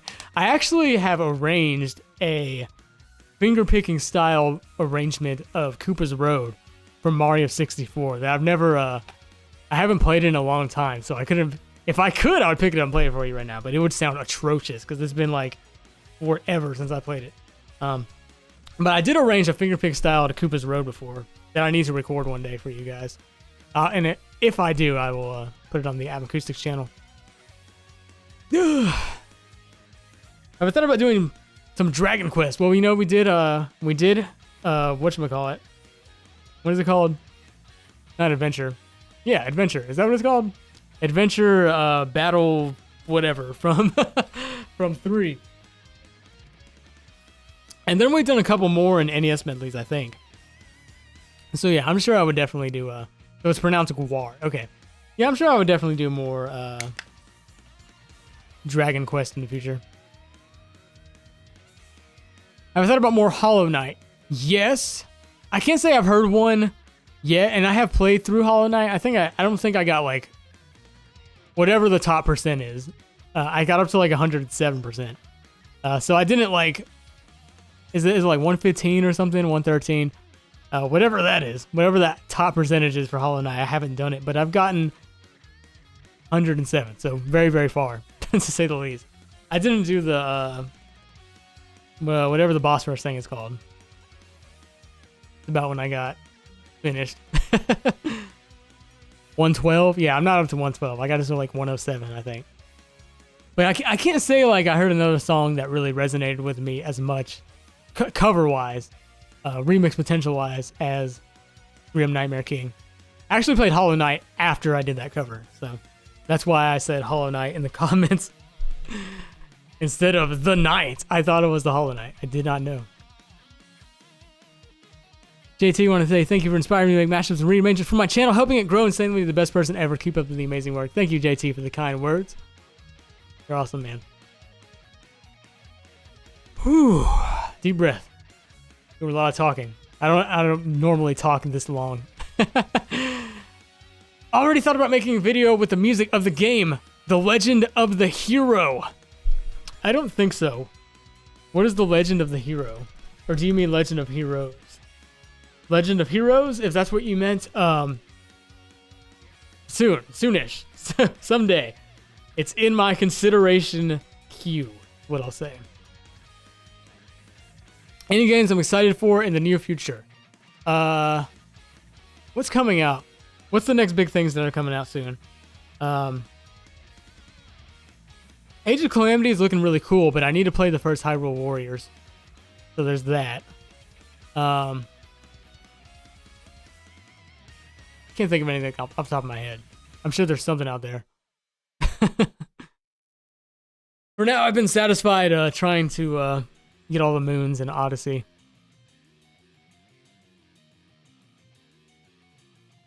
What do I think about the automatic YouTube uploads you've been getting lately? Don't they take away from you views? Diego, are you talking about the topic stuff from the albums? Like, so the reason that happens, and if this isn't what you're asking about, I apologize. But just to explain really quick, you may see what appears to be album uploads on my channel now, from like GaMetal 9, the GaMetal part albums, like part 20, 2020 part 2, part 1, etc.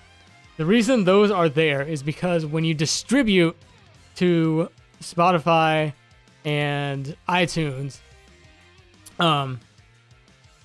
they go up on YouTube Music.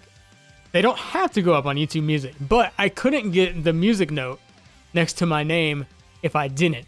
So I couldn't become an official artist channel without distributing to the channel all of the album stuff. So there's that. I'm not a fan of it. I feel like YouTube is really dropping the ball when it comes to official music channels, official artist channels, excuse me. Because there's potential to do a lot more with it, and they're not using it. They recently made a change that I have been a huge proponent of. They used to have at the very top of your videos page, like the first thing it showed was like your top songs. And for me, and for most people who had the same complaint as I did, your top songs are the songs with the most views. And just because a video you have has the most views doesn't make it your best quality video. Like, all the stuff I have with the most views is from like 2014. And to me, the sound is not great. The video isn't great. It's boring, you know, I'm just standing there not moving. And so it's like the first thing people are seeing is these old crappy videos, in my opinion. If you like them, cool, thank you, I'm glad you do. But to me, as the person who made them, like, I hate looking at my old stuff. So it's the first thing they're seeing on my channel is the old stuff. And it's like, great. So in order to have a music note, the first thing people are introduced to, if they go to my videos tab, is my old stuff. They got rid of it like last month. And I was so happy because it finally showed that they are paying somewhat of attention to official artist channel. So anyways, what they need to do, and they have done this on a couple songs, I don't understand what triggers it, but they need to make it to where we can attach the distributed songs that are like the album uploads that you're speaking of. and make them refer over to the official music video. So I'm waiting for YouTube to get its act together and do that, because once they do, it's going to be a glorious day for official artist channels all over YouTube. End spiel. You know, I had 2 bottles of water for the stream. I drank both of them because I was going to have one. I was like, no, I need 2. I have little bits left. Yeah, it's a mess, to be honest with you. And I hope they fix it. I tweeted at them like a few times, but you know, who am I? They really need to fix it because I'm not concerned with it taking views because they don't get a lot of views. What I hate about it is when I do look at them, I don't look at them often, but like people in the comments are obviously confused as to why they exist. And it's just kind of like, it's not their fault. It's YouTube's fault. Because it is confusing. It's like, why would I upload just the music when I already have a video up with thousands of views? It just makes no sense.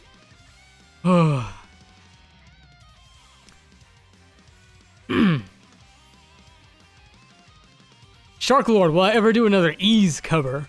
I used to call it Wise, and then we talked about this a few years ago. It's actually pronounced Ease. Will I ever do another Ease cover? Yeah, I'm sure I would. Ease has good music, so.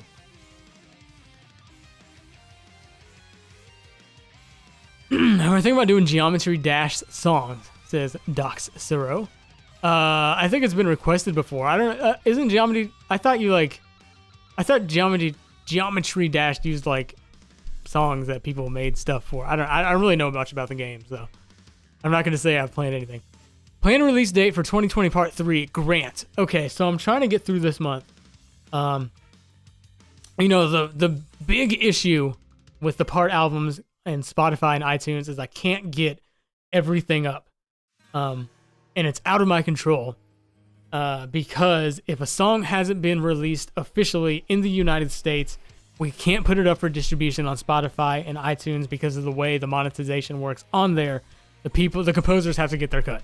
Or the song owners. Whoever owns the song has to get their cut. If it hasn't been released in the US, we can't do it. The game, unfortunately, being released in the US doesn't count. I wish it did. Hopefully one day they'll make like a law or something to where that does count. But until then, we're stuck with not being able to get every song out on Spotify and iTunes. Thankfully, we still have my website, YouTube, and Bandcamp. But for Part 3, I'm going to submit for it at the end of this month because it's looking like there's going to be a decent little chunk of this next set of songs that I might not be able to get up. And I want to make sure it's not like a 4-song album. So, end of this month, I'm going to submit for it. Hopefully it processes fast. This has been a really, really slow processing year for Sounddrop and Spotify and iTunes. Not necessarily their fault or anything. You know, we've had COVID and pandemic and all sorts of problems this year. So on top of all that, it's just been a slow year. So hopefully it's up before the end of the year. And if not, I'm going to try to do it as early as I can. So hopefully it'll be up by December. Sorry for making you waste. I wish I could just submit it and then it's up the next day. But it takes, man, it took like 2 months for Part 2 to process. So yeah, Amazon Music has it too. Whenever you hear me say Spotify, iTunes, it's also on Amazon Music and like a few other not as popular places. Bootar 2 is here to stay, Peanut. Bootar 1 is officially retired. We've replaced it with a better one.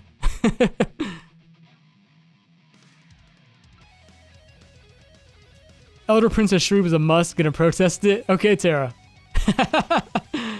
I hear you. I have thought about it. Tara and Harrison. I have thought about it. We gotta do Antasma first. I will say Princess Shroob is one of the more popular. Actually, after Antasma, Princess Shroob is probably the most popular Mario and Luigi request at the moment. So I will say that much. And you know, Mario and Luigi songs always perform extremely well on this channel, so likely gonna happen eventually. Never Let Up is good too. Hated My Day is going pretty good. Going pretty good. Got a good amount done on the next song, and then started doing this. And hanging out with you guys is always a blast. So it's been a great day for me. How are you is the more important question.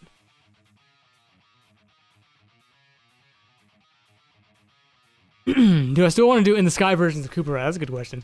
Like you talked about on your website years ago. So I have talked about doing a third Koopa's Road remix. Because my first one was supposed to be darker. And I did that by lowering it a half step. And then the remake was supposed to be more energetic. And it's a little more upbeat than the first time I did it. And then I talked about doing a third one. And then saying the first one's Dark World, the second one's Fire Sea, and then the third one's In the Sky.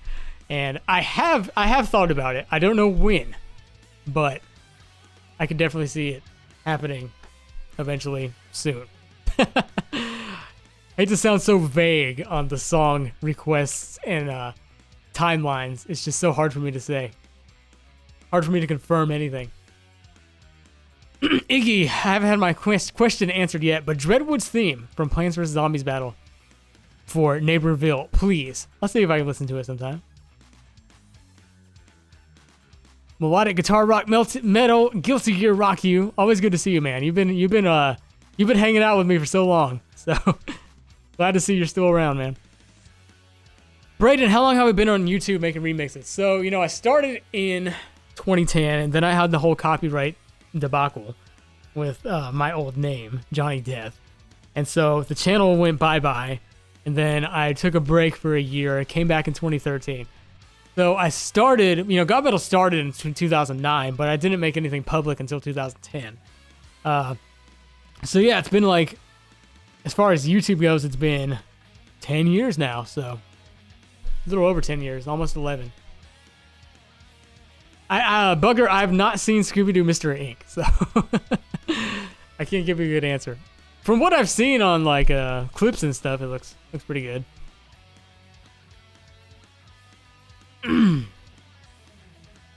Eric, I give up. He ain't remixing. I'm assuming you're saying Team Fortress 2. Nothing is ever a never if it's a game on the GaMetal channel. You never know what can happen. You can see some weird stuff on the GaMetal channel. Look at Zeliard. Look at Thunder Dragon 2. Look at Off. Pepper Steak. That's the weirdest of the weird.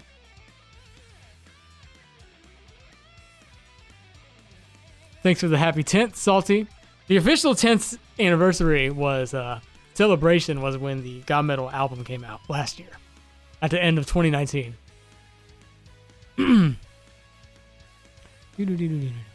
Any plans at all for Dead Cells or not at all? Have you played it, ever heard any of the music, or seen any videos? I played it for the first time on Twitch, actually, and I fell in love with it. And so I actually got it on Switch. When I played it on Twitch, I had it downloaded on my computer, and I liked it so much. I kind of wanted to play it like a little bit in my spare time and get a little better at it. I got super into Dead Cells. I got it on Switch too, as they were doing a sale anyway. And I got super into it, and I got pretty good at it. I didn't make it to the final area, but I did love it. Very, very great. Yeah, it's. I would say it's my favorite roguelike game. It's just so cool. It's got so much going on. All the updates they were doing. I haven't played it in a few months now, actually. I would consider. I think there's maybe a song or two that could make for a really good remix, but nothing planned. I'll say. We're definitely not against it. When I do another Xenoblade cover, it would just be amazing. This is Maximum Guinness. Please do something like engage the enemy or counterattack Johnny. Yeah, I'm gonna do more Xenoblade in the future.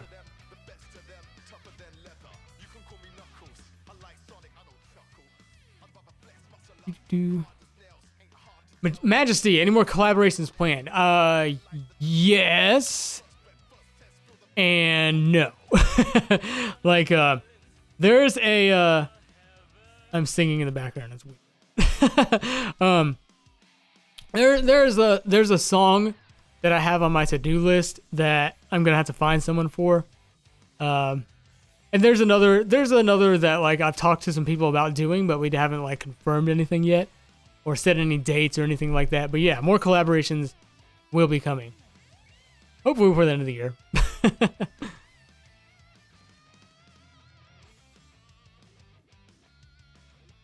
Mystic Quest tunes. Yeah, I want to do like a couple more. Mystic Quest is such a good soundtrack, melodic. You love the term got meddled. Me too. Who's my favorite villain in any media, like movies or video games, and why are they your favorite? I'm a big Kefka fan. He was just so crazy. I know he's a bit of a Joker ripoff, but you know, Kefka ascended. Like, you know, I'm not a fan of Kefka's actions, obviously.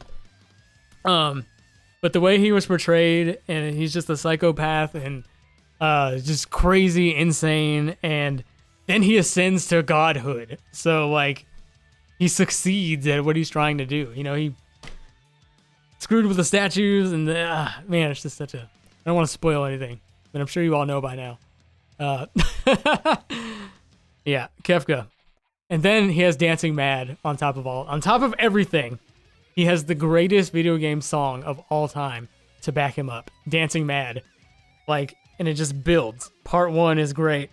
Part 2, Part 3 is great.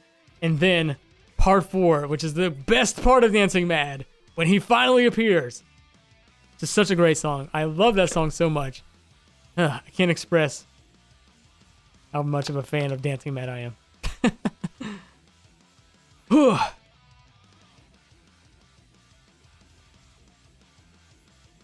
Melodic. I kind of gave away my top 4 favorite guitarists earlier. I don't know if I have a single favorite, but my 4 that influenced me the most are Paul Gilbert, Michael Romeo, Randy Rhoads, and John Petrucci. Of course, heavy, of course. Mad Havel. Which Zelda game do you think is the darkest, creepiest, or scariest? So, I'm going to go on record and say I haven't played them all. Like, I haven't played Skyward Sword. Like, that's probably the one I know the absolute least about is Skyward Sword, and then maybe, you know, outside of hearing some songs, Spirit Tracks, and the other one, I forgot what it's called. The other Toon Link one that's on the handheld. I haven't played those. I've played a little bit of Twilight Princess. You know, it's going to come down to Twilight Princess and Majora's Mask. And I haven't played enough of Twilight Princess, to be honest with you. Yeah, Phantom Hourglass. It's the other Toon Link one I was talking about. I haven't played enough Twilight Princess to be able to say it's that. Majora's Mask is definitely very dark. It's probably the contender for the darkest Zelda game. Any Octo expansion songs interest you? Yeah. Oh, the name went away. First Last. I think you were here last stream too. Sometimes the color on this camera, they mess up, and then if I go like this, it fixes itself. It's the weirdest thing. What was I saying? Octo expansion. Yeah. There's a couple. There's one in particular I need to do eventually. Hello, Chryson. Hello, Chile. Chile. I probably say it horribly with my country accent.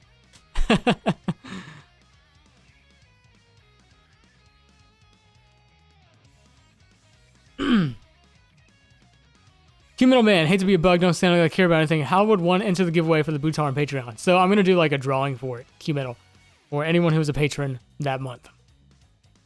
Basically how it's going to work. I'll probably give away more information. Closer to time. Thanks for hanging out, Heavy Lobster. Have a good day, man. Or woman, whichever you are.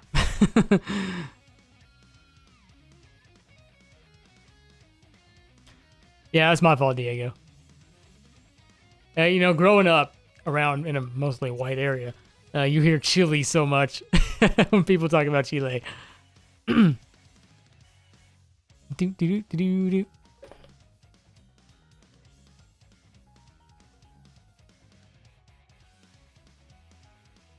Bugger, do I like Scooby-Doo? I answered your question about the movie. I didn't see the movie you were talking about. I did used to watch the old Scooby-Doo and the pup, a pup named Scooby-Doo. I used to watch that when I was a kid. You really like Scooby-Doo, huh, Bugger? Wolf Spirit, don't mean to spam. Just want to confirm my suggestions. Terraria remix or Gen 7 champion theme. I can see both of those happening. I don't know when, but possibly.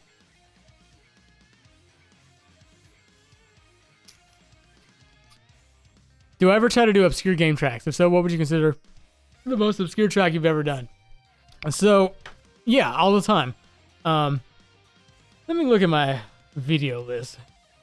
I can give you a good answer. Because we've been talking a little bit about obscure stuff today, and I just want to point out. Most recently, you know, Long Distance to Murder isn't the most popular F-Zero song, but obviously F-Zero isn't like a not unknown game. The Wario World one is kind of a bit of a strange one. Oh, Metal Max, Wanted. Wanted from Metal Max. That's an obscure one, but it's such a great song. Please listen to it if you're not familiar with it and you skipped it, because it's a really, really kick-ass song. Let's see. Probably, I don't know if I call the Ace Combat one obscure, but it kind of teeters that line. Cthulhu Saves the World. But that's just from this year. There's also Zeliard back in 2017. There's that Bomberman Second Attack one we did. Those are a couple that came off the top of my head, not from this year. But the most obscure one that's been the most successful, Pepper Steak from Off. When I heard that song, I was like, oh my god, what am I going to do? Because it got pulled from a Patreon drawing. So I was forced to do it. But I'm glad I did. Because it forced me to be super creative. And a lot of people ended up liking it, so. This song that just came on is obscure. Destroy the Terrorists in the Occupied City from Strider 2? From the PlayStation, I think? Let me see. Yeah, Strider 2. Pretty sure this one has like 2 views on the channel. Yeah, Zombie, I would do something from Origami King someday. I don't know when, but it's too much of a banging soundtrack to skip.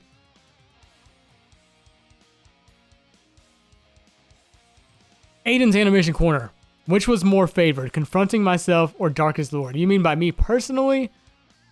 Personally, I prefer Darkest Lord, but I still like Confronting Myself a lot. Darkest Lord is just sick, man. Confronting Myself is a great song.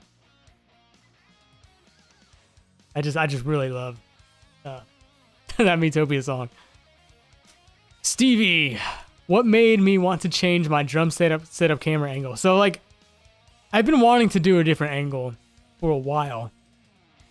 Because you know, first we had the overhead angle, and that one was okay.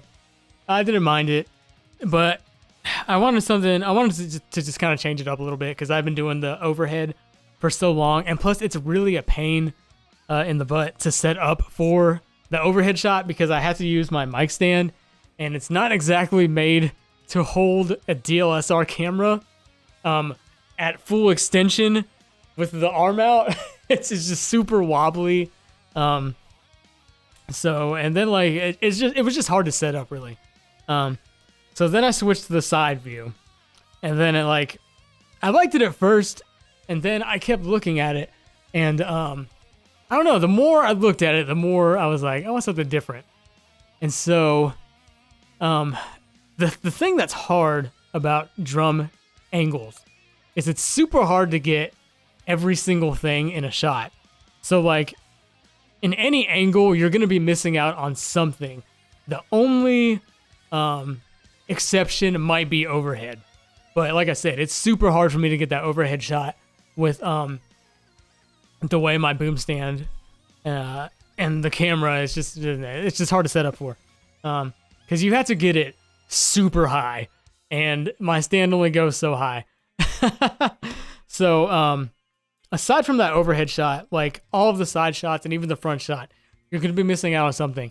Like with the shot I'm using now, you can't really see the bass drum. You might be able to see the beaters, barely, like a little bit, but you can't really see what the kick drum is doing. So that's the main issue with the front shot, but I will say it's my favorite of the shots so far. Not because you get to see me. It just looks a little more lively than the overhead and the so I don't know, something about the side shot, it just looked too static. This one looks, I don't know, you can kind of see me move it, and it just looks a little more lively. So that's what made me change it. I want to do like a complete overhaul of all of my, mainly the guitar angle, sometime in the near future. Probably keep the drum shot like it is now, but need to get a little more excitement in the videos somehow, while also not having to rely on people to help all the time, because I do stuff so sporadically. Oh, let's see. Peanut. Any chances of anything from Cave Story or Binding of Isaac music, the music Danny B made? Ouroboros from Downwell. Remix 10 from Rhythm Heaven. So I will say, out of everything you just listed, for one, any of them are possible at any time. One of the things you mentioned might be happening sooner than you think. So I'll just leave it at that. Favorite game series, Final Fantasy, and if it counts, Smash Bros.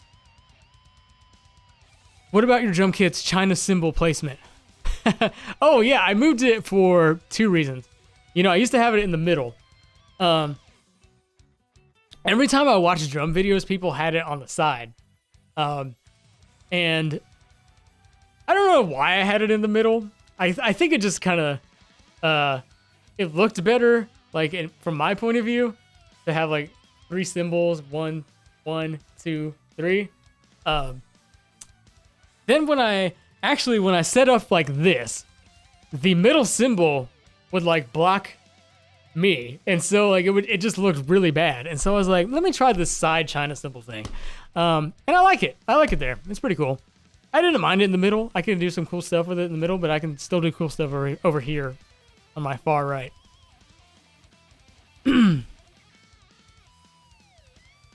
Joshua, given the success it has, surprised I haven't seen a Doom cover request yet. Oh, the requests are there. Would you be interested in covering any of the songs? Yeah, absolutely. Absolutely. I know E1M1 is the one everybody wants. Every time he says it might be sooner than you think, I'm like, so what, next week or next year? If I say sooner than you think, I'm not going to say next year. That's too far. That's too far. I would say within the next few months. At most. I got the name of E1M1 right? What have I been saying?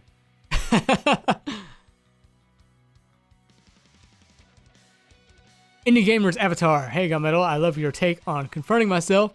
All of my Kirby metal remixes. My question is, what goes into the creation of all of your remixes videos? Okay, let me try to do this in summary format, because I could talk about this all day. So, basically how it starts, choosing what song I'm going to do, either YouTube comments, Patreon request list, Patreon drawing, request list drawing, the ballot, you know, that whole process of choosing the song, putting it on the to-do list. The to-do list can have anywhere from like 3 to 10 songs at once, right? I'm actually doing a great job at cutting it down at the moment, because I like to have it at the bare minimum, so I can kind of do more request-based stuff, I guess. So choosing the song, recording it, start with drums, then rhythm guitar, bass, lead guitar, keyboard synths, that whole thing. Once the song is finished, then I can work on the video. And for that, I usually do drums or keyboard first. Usually drums. I like to get drums out of the way because it's the most tiring physically to do. And then keyboards sometimes I don't even have keyboard shots. Like rarely. I think on the F-Zero one, I don't think I had any keyboard shots because there just wasn't much keyboard stuff going on. So there's the what was I saying? Yeah, the keyboard shot after the drum. The keyboard shot is I do after the drums. Drum video first. It usually takes me about an hour, 30 minutes to an hour to do all the drum shots. Reason being, I'm not recording everything in a single take. That would just be insane. I am not that awesome. That would require me to learn all of these songs by memory perfectly in a matter of a few days, and I'm not capable of that. So anyways, so what I'll do is I'll record like certain like little sections of the song. The tricky thing about drums is you have to be so, especially on like rolls and stuff, you have to be so specific. So you're getting all that together. Takes about 30 minutes to an hour. Do everything in little segments, little sections. Same thing with the keyboard shots. Everything's done in parts. After that, I usually edit in the drums and the keyboards. And then from there, I'll do all the guitar shots, starting with camera angle 1, where I'm in the front. Camera angle 2, where you see the guitar and it's like this. And then I've been doing the bass shots on camera angle 2 now, just because very rarely is the bass the main focus of whatever's going on. Edit all that together. I have people on Discord, usually patrons, that get the gameplay footage for me. So thank you, patrons, for saving me once again. Grab their footage that they got for me, and plus they know what's on the to-do list. Edit everything together, and there you go. Editing usually takes me about 2 hours, I would say.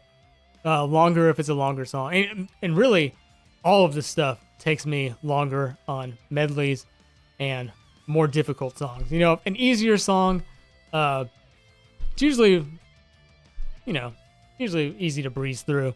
But more difficult, more harder songs, I have to practice, like, especially like Long Distance to Murder. That's a tricky one. Very fast, very weird stuff going on in that one. So I had to practice, and like I'm practicing while recording, so it takes me a little bit. So then I upload it, and there you go. That's the process. Ooh. That's okay, Pixel. In ways we want it to. Ooh. I'm gonna go for about probably 10 to 15 more minutes because I'm starting to feel it. Like I said, I don't normally talk for 2 straight hours. So every time I do this, like, it starts to not hurt, but I get a little tired in my throat. It starts to get a little more difficult. I sound a little more raspy, a little more like this. Blazer, I should sing more often. My singing is great. Thank you. I'm glad you enjoyed the singing. I will do more singing, don't worry. I don't do it very often. But when I do, that just makes it all the more special, right? Kase, or Kasi, however you say your name. Big fan of the tempo increase and the ultimate Koopa medal. I really wanted that one to have a really dynamic tempo. Because it does in the original. Actually, I think it only has the ramp up and then it kind of stays after it ramps up. But ours is like a roller coaster of tempos. And I just think it just adds to the tension. Ruzi, any tips for a beginner taking my first steps into music and playing keyboard? I've answered this question a few times, but to summarize, if you can get an instructor or a teacher or someone to show you, excellent. Best way to do it. If you can find a great teacher, instructor, etc., classes, awesome. If you can't, you can afford it, you don't have time, understandable. I know I couldn't. I didn't have time, I had to work. Books. I recommend Guitar Aerobics, but you said piano. I actually don't have any piano books. I learned like keyboard and piano like kind of myself, which I don't recommend learning things without having like books or videos to watch. And the absolute best thing you can do, and this goes for guitar too, and I should have said this earlier, but anybody who was asking about learning guitar or learning to get better at playing their instrument, learn stuff you like, and find some stuff that's going to challenge you, and learn it slow, and then speed up from there. But by learning stuff you like you're gonna learn a lot of new techniques and stuff that you probably didn't do before. I know, like, whenever I feel like I'm in a bit of a solo rut, because I have to write like so many different solos. Like if I feel like my stuff's getting a little too repetitive, like, oh, I've already used that phrase, or I've done this plenty of times. Like I'll go and I'll learn like a new Symphony X or Paul Gilbert solo or song or something like that. And that really just one song is all it really takes to get my creative juices like unlocking new things that I can do and new ideas. So learn songs that you like, and when you're first trying to learn your instrument, teacher instructor is number one. But if you can't do that, books. Yeah, like Diego said, it helps to practice scales. You know, that's most instruments, and you'll find that kind of stuff in books. Will I take Sharice to Target? My wife Sharice in the chat.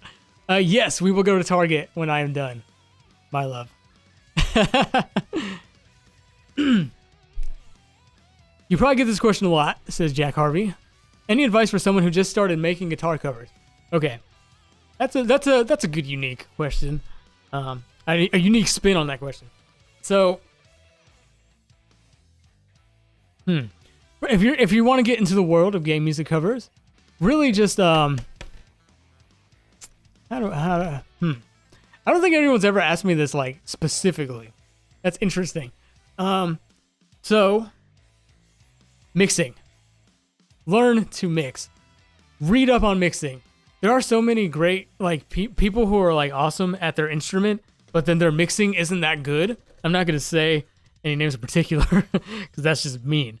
But there are some, let me put it this way. There are some people who would greatly benefit from having a better mix. I am obsessed with mixing. I know you may or may not think my mix is great. To each their own. You know, one mix might sound perfect to one person. To another person, it might sound like trash. Like, I still have people that say to this day, like, I miss your old sound. Like from like 2013, 2014 and stuff like that. You know, you can't make the perfect mix. That's the first thing. You cannot make the perfect mix. Ever. There's always going to be someone or a group of people who just don't like it for whatever reason. Maybe it's too bassy to them. Maybe it's too trebly to them. Don't get stuck in the loudness box. I actually learned this from Lebone14. I don't know if Lebone is here or not, but he's the one that introduced me to the whole loudness war concept. It's super prevalent in metal. You don't have to have your track super duper loud because then you're losing dynamics. My stuff, if you compare it to somebody else, it might not be as loud, but guess what? Guess what most people do? They just turn up the volume. And if you do that, you get like so much more of a dynamic sound that way. So basically what I'm saying, you want to get into the world of making game music covers. First off, learn mixing techniques. If you can't get something the way you want it to sound,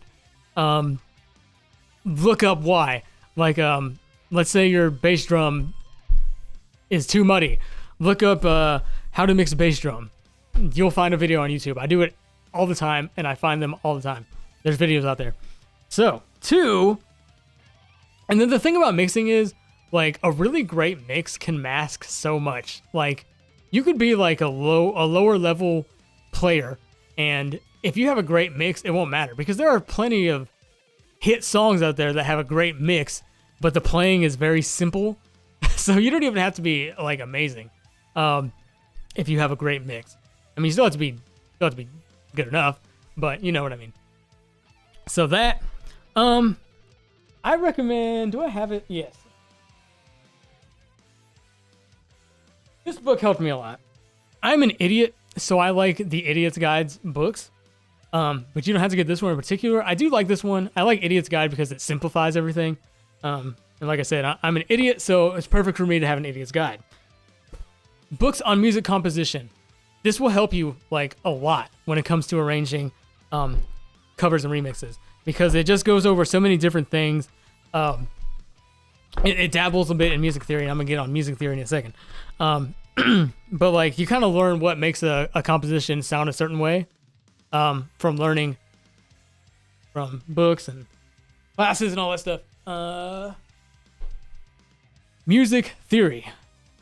is important. If you want to take your stuff from intermediate to advanced, you need to learn music theory. You need to learn why things sound the way they do.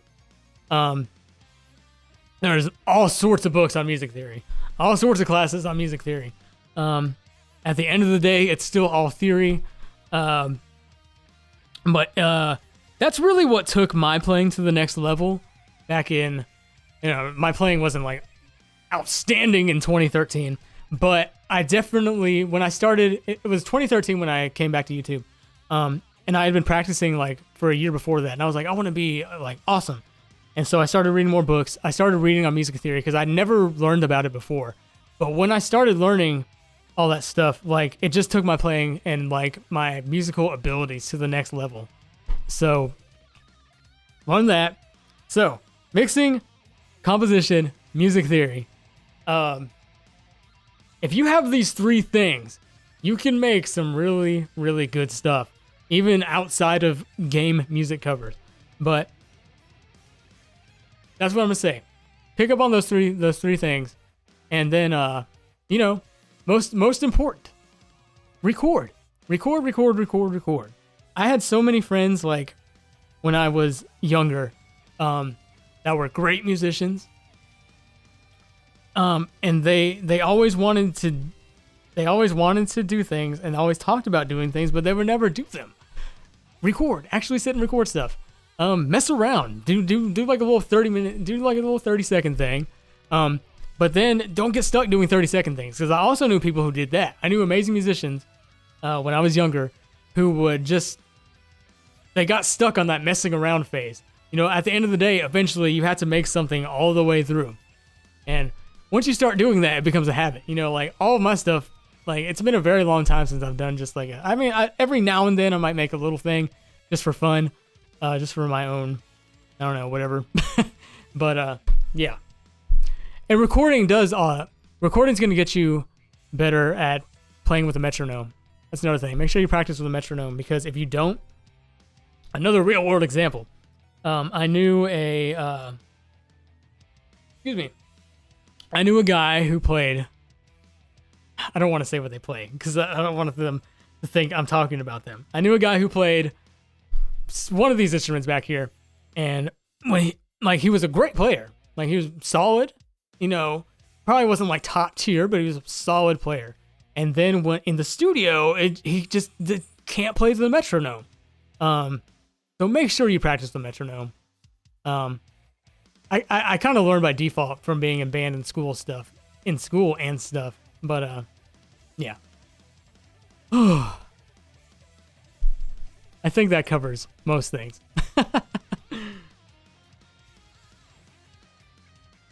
Pixel Flame, have I seriously considered my request for Starbound music? Really want it.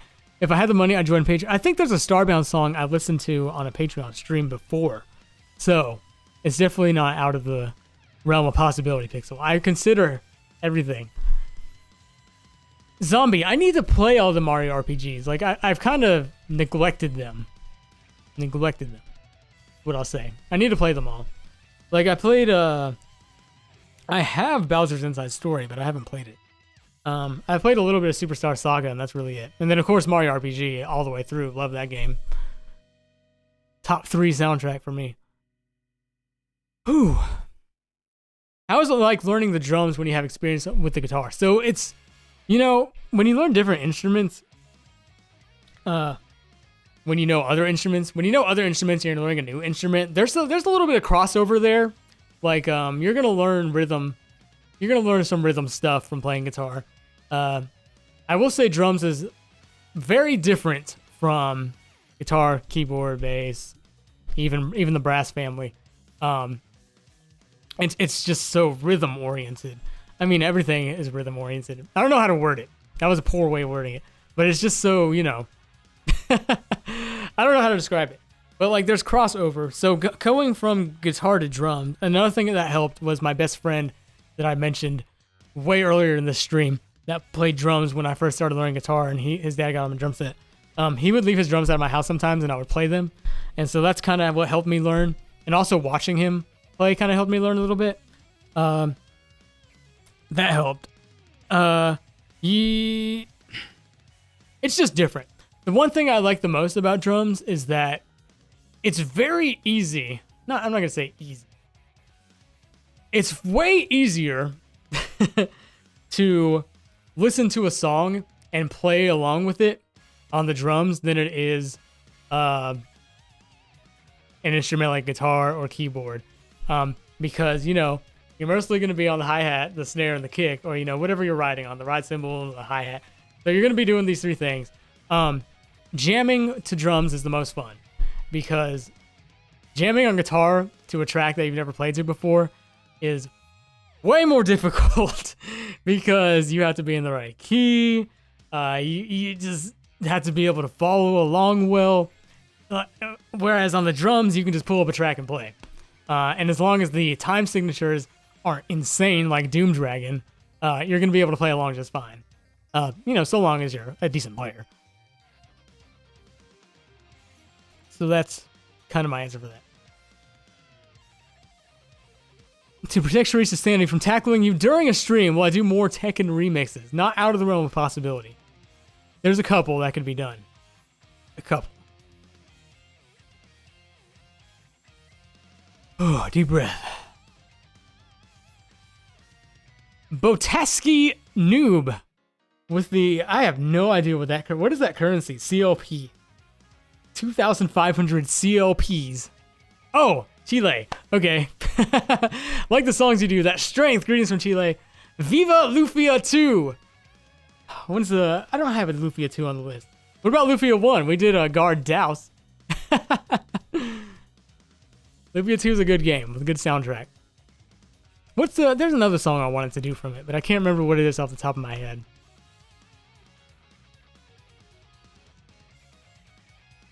Ooh. Dr. Saib. I hope I said your name right. Thanks for the amazing work and positive vibes, God Metal. Always have your music blasting out while working out. Awesome, man. Glad to hear. And thank you. Q-Metal, what would you recommend to someone who's trying to write solos? I write them in pieces. And when I say pieces, I mean pieces. When I write solos, it's like in anywhere from I would say anywhere from 8 measures if it's kind of a slower segment to like down to like 1 measure pieces. And what I'll do is like, I'll go measure to measure, or like I said, like 8 measures. And then maybe like the faster stuff, usually I condense it down to like 2 measures, like a super fast run or anything. And what I'll do is I'll write like a few measures, record a few measures, what I mean to say, record a few measures. And then right after that, record another few measures, record a measure or two. Maybe if it's a longer, flowy section, like 4 measures. And then once all that's recorded, I'll try to learn how to play what I just wrote realistically. Because, you know, sometimes you might write a super fast scale, but then you want it to go down to this note. Well, that might not be realistic to play because it might be too hard. Obviously, you can learn how to do that super duper hard thing, but, you know, music sounds better when it sounds more natural. So you want to learn how to do more of a natural transition to go from that thing you just wrote to the other thing you just wrote. So work that out, learn how to play it all through, and then record a few takes of that and go from there. So yeah, write piece by piece and then learn how to combine the pieces you wrote together. Another thing I try to do is like, I'll listen to the track. And if I can't, because what I first try to do is like, I'll listen to the song and I'll try to play something. And if I can't get something going, I'm like, okay, let me stop. And I won't play anything. I'll listen to the part of the song that I'm trying to write to. And I'll try to like hear in my head what I think a cool solo part would sound like. So I'm listening to a song and I'm like, oh, it might be cool if it goes like, da, da, da, da, da, da. Then I'm going to try to learn how to do what I just sang on the guitar over that part. Oh. The Lel channel. Hi, Johnny. It's me, Lel Man, the guy who sent you the mail about the outro. Thanks a bunch. It's my most viewed video, 158 views, so thanks a lot. Congratulations, Lel, and I hope your channel keeps doing great, man. And thanks for using the stuff. Whew. Harrison, next remix coming this week. Gonna shoot for the middle of the week. I think Wednesday or Thursday is looking likely. And then, you know, the next song up, if you couldn't tell from the silhouette, I don't mind spoiling when a console medley is coming. because you should be able to tell from the end card silhouette that there was an NES shadow shown. And based on the past 8 years, we've had NES medleys every time. So NES medleys next thing coming up. Should be finished in the middle of the week. And since that's a big thing, it's going to take me a little longer than usual. Still working on other stuff in the meantime. So once that's out, I'm hoping to get another 3 songs out before the end of the month. Maybe 4. But at least 3. Oh, Charisse, what do I like to do in my downtime that isn't music related? Spend time with my lovely wife and my dogs. And that's it. That's all I do. I'm boring, but I like being boring. It's fun.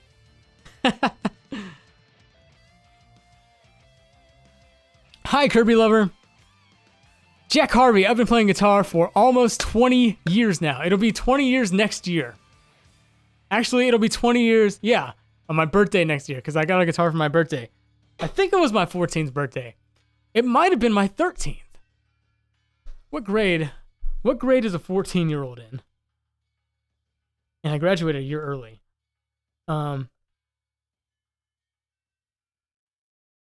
because I'm smart. I got put in school early. I might have been 13. I don't know. I gotta look into that. Take it easy, zombie. Thanks for watching, man. 8th? It might... Okay. If it's 14 is 8th or 9th, depending on the year you started. I know I graduated when I was 17. So let's see. 17, 16, 15. You know what? I might have been 13. So this would be 20 years.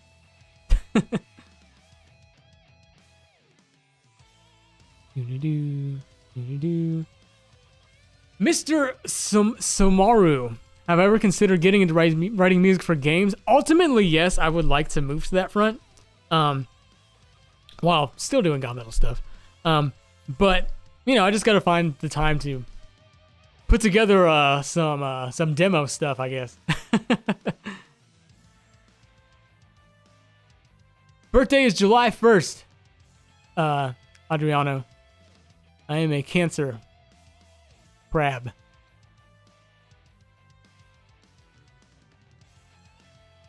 Mario Maniac, when's the hit acoustic gonna be finished? Soon. I'm gonna try to get it for you guys soon. I know there's like a few acoustics that I have almost done, but I've just been so busy on working on all the songs recently. I keep putting stuff off, which I need to stop doing.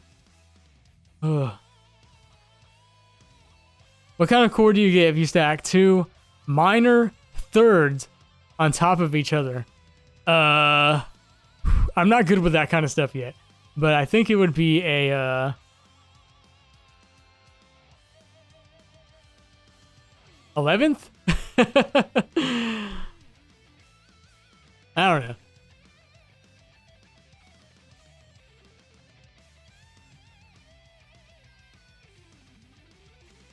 Am I down with the sickness? Well, if I had the guy from Disturbed here, I would ask him. But you know, I think I'm down with the sickness. Oh, is it major, minor, diminished? If you stack 2 thirds, it should be diminished, right? Or wouldn't it still be minor? I don't know. Like I said, I'm not there yet.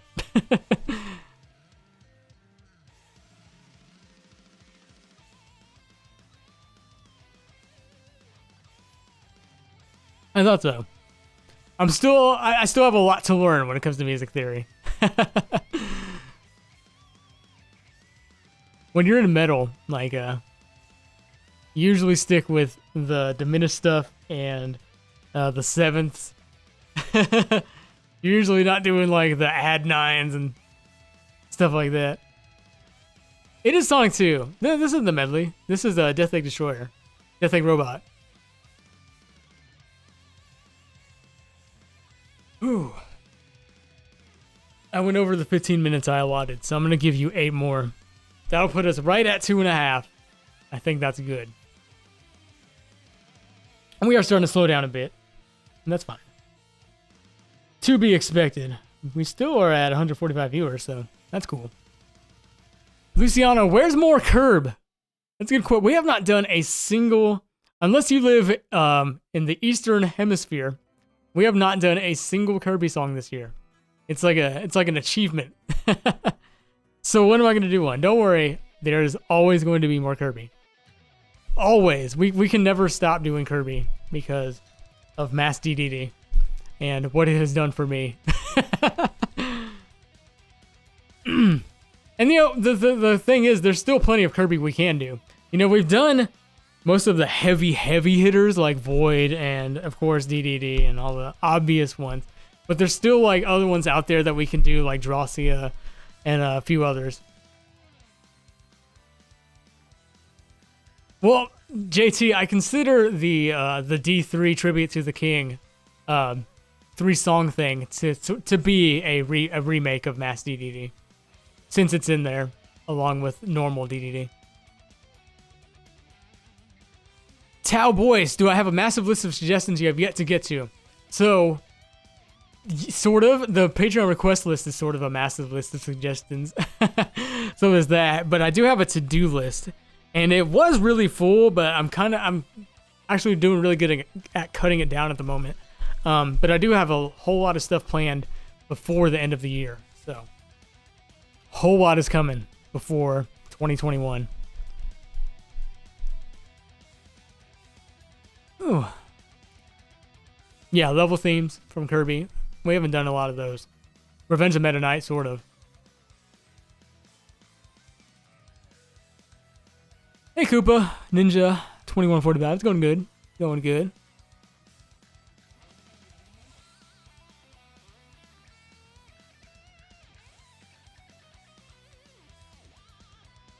Is there a possibility of doing Stevie Pogu? I'm doing Shepherd of Fire from Avenged Sevenfold. It is tied to Call of Duty Black Ops 2's Zombies Map's origin.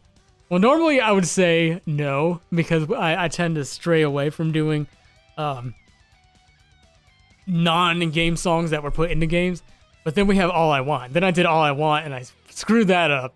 So now I can't say that anymore. I will say it can be a little tricky to do stuff like that, because as soon as I uploaded All I Want, it got demonetized and everything. Which, I don't care if something gets demonetized for whatever reason, as long as it's legit. But it's just funny. Some people don't like when you cover their songs for some reason. Take it easy, chef. Enjoy. Have a good day at work. Hello from Japan. I wish I could say your name, but as somebody who cannot read Japanese, I cannot. But I see your message. Your icon, I can't see what that is either. It's too small. You have posted various game BGM arrangements. What is my favorite? Like, my favorite arrangement or my favorite game to arrange stuff from? I don't have a particular favorite arrangement. One of my favorites from recent times is Void. I think Void came out really good. As far as game to remix stuff from, probably like Mario. Final Fantasy, Mario, and Kirby would probably be my 3 favorites to do stuff from. I haven't played Final Fantasy 14 or really looked into it, Ivan, so I can't say I have any actual thoughts. My favorite Mario game. Tragical 44. My favorite Mario game is, if Mario RPG doesn't count, because it's so different. I'm going to assume we're talking main platformer Marios. Because then you could also take into consideration the Mario and Luigi series, the Mario Kart. So talking mainline Mario games like Galaxy and all that. I think after I've been playing Odyssey for the past few weeks, I think it used to be Mario 64. But I think Odyssey now, it's just such a good game. It's so well put together. It's okay. Anyways, it's sorry NVIDIA GeForce Go, but you can't do that. What was I saying? Odyssey. Yeah, after playing Odyssey for the past few weeks, I think I can definitely say it's the best Mario game. It's very polished. It's just smooth. There's like a million freaking moons to collect. There's replayability. it's beautiful. It's a beautiful looking Mario game. So yeah, I've never played Galaxy 2, so I can't talk about Galaxy 2. I think I played every Mario except for that one. Yeah, I think I have played every Mario except for Galaxy 2. Moldy Bagel. Hey, Johnny, I don't have a question, but I want to say I'm lucky enough to be doing YouTube full-time now, and I use your music a lot in my videos, so I am super thankful. Congratulations, Moldy Bagel. Good club to be in, man. Congratulations. That is so awesome, and thanks for using the songs.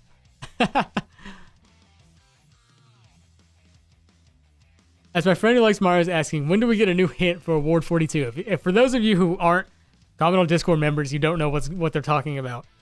We do Waddle Dee hunts. I had a Waddle Dee in every video. You haven't been able to tell yet. They're in every single one except for maybe like a couple.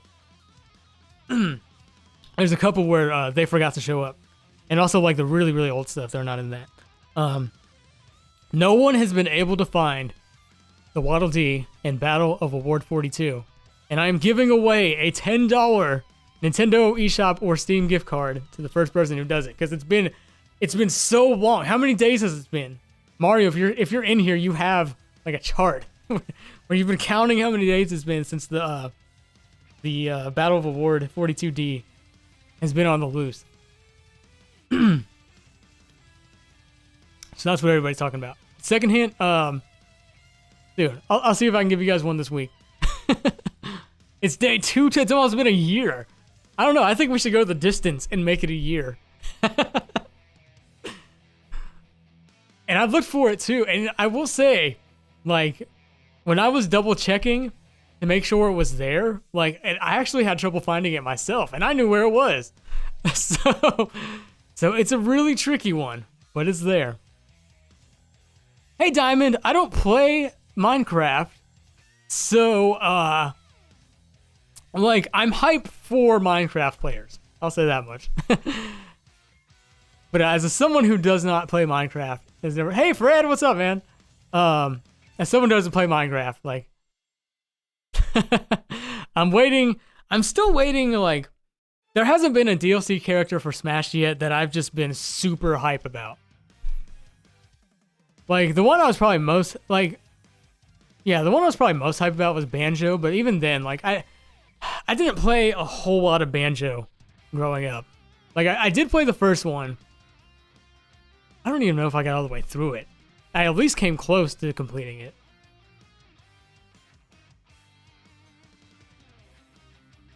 But yeah.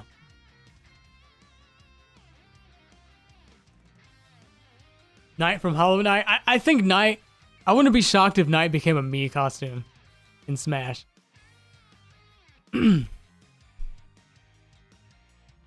Yeah, third, Reflection. I actually brought up, someone asked me who I wanted to Smash.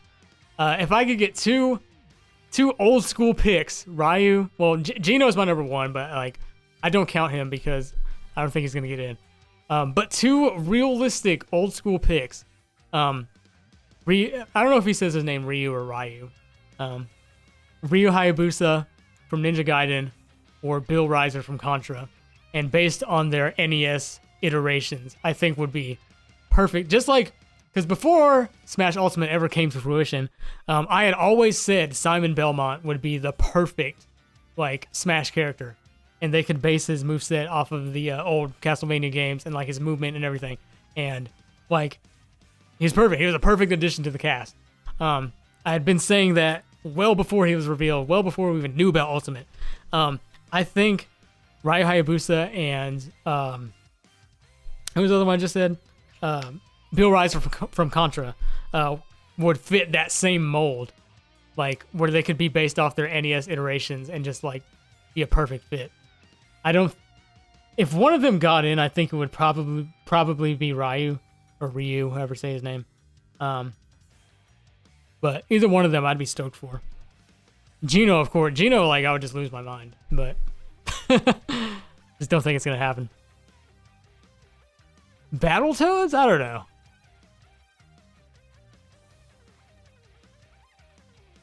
I liked Battletoads. Don't get me wrong. Oh yeah, Chrono would be cool. Chrono would be cool. but it is a pretty dead franchise. But you know, another one that'd be cool, but it's too obscure, is Mike Jones from Star Tropics. But I don't think they'd ever do that. I could see Phoenix Wright possibly happening. I know everybody always brings up his him being in Marvel vs. Capcom, but they, you know, if they can make Piranha Plant work, anybody can work. Piranha Plant is the gold standard for the moveset argument. Yeah, Ninja Gaiden's dead too, so. Contra is dead-ish. You know, they had that new one, but it didn't do too well. Parappa the Rappa, that'd just be, like, that'd be funny, but I'd be down for it, man. I used to love the first Parappa the Rappa. Like, I played the second one on an emulator. I don't think I beat it, but, like, I used to play the first one all the time. All right, I'm gonna take probably 2 more questions that are questions I haven't asked or answered yet. And then I'm going to hop off here because we are over the 2.5 hour mark and my throat is starting to hurt a little bit. Nuclear. My friend asked on your last Q&A if I were to do another Splatoon remix this year, and I said yes. Is it still planned or did I forget? I didn't forget, but I'm still trying to find a spot for it. What I'll say, but I didn't forget, I promise.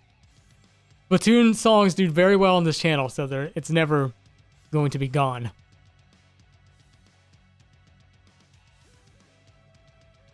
Hey, she says, what is my favorite sody pop to soothe my throat? So I'm actually surprised I don't have one on my desk at the moment, because thankfully I cleaned up earlier. I am a Coke Zero and Pepsi Max drinker now, aside from water. Just cause, like, you know, cut down on the sugar and the calories.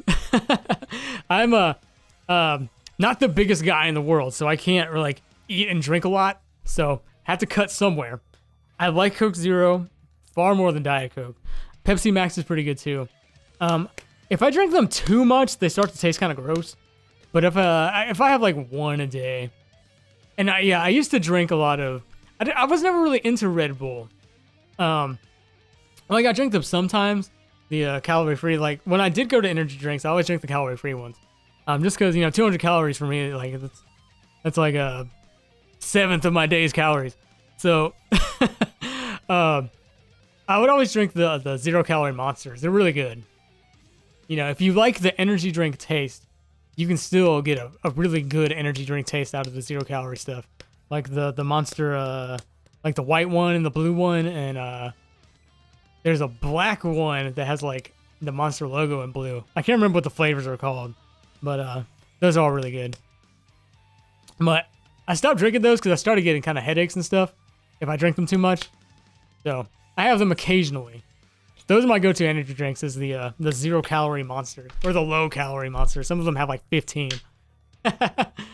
I'm older now, so I can't like can't consume as much as I used to. Before stream closes, can I answer Jim Gio's question about if there's any plans for a Shin Megami Tensei? Is what I think that stands for. GaMetal.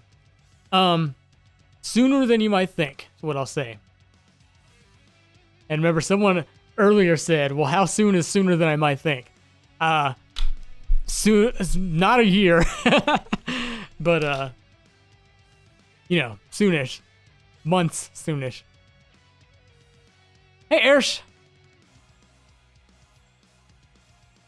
Yon Manaya. Spanish community supports my amazing job. Thank you, Spanish community. Is that a wand? No, it's a shoehorn. It's just sitting on my desk. Cherise.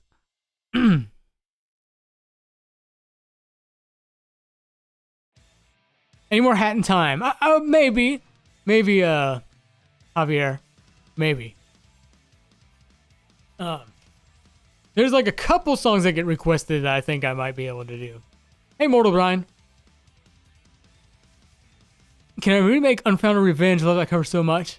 I did that in 2015, right? That's one of those 2015 songs that I've considered remaking, but I'll keep thinking about it.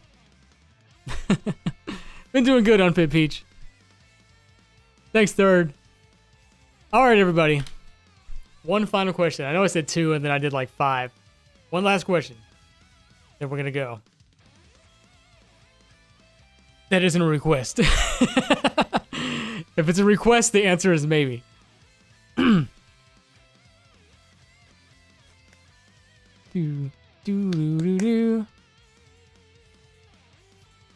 Is there a name for that thing you stick on the top of the first fret of your guitar? I assume it's to prevent open strings from ringing when you're playing something like a tapping solo. You mean this guy that you might see a lot of people using. I use, this is called a fret wrap, and you use these. Some people call it cheating. I don't think anything's cheating if it sounds good and people like it. You'll never see me use these in my videos or playing live with one of these because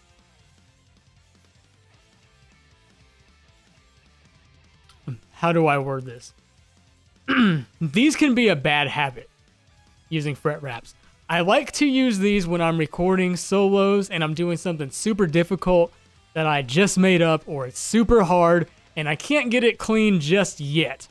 They do make a recording, if you're, like I said, if your string muting isn't 100%, because either you're not great at string muting because you're just not an advanced player yet, or like I said, if you're trying to learn something and you just don't quite have it yet, yeah, it just mutes that noise from the open strings.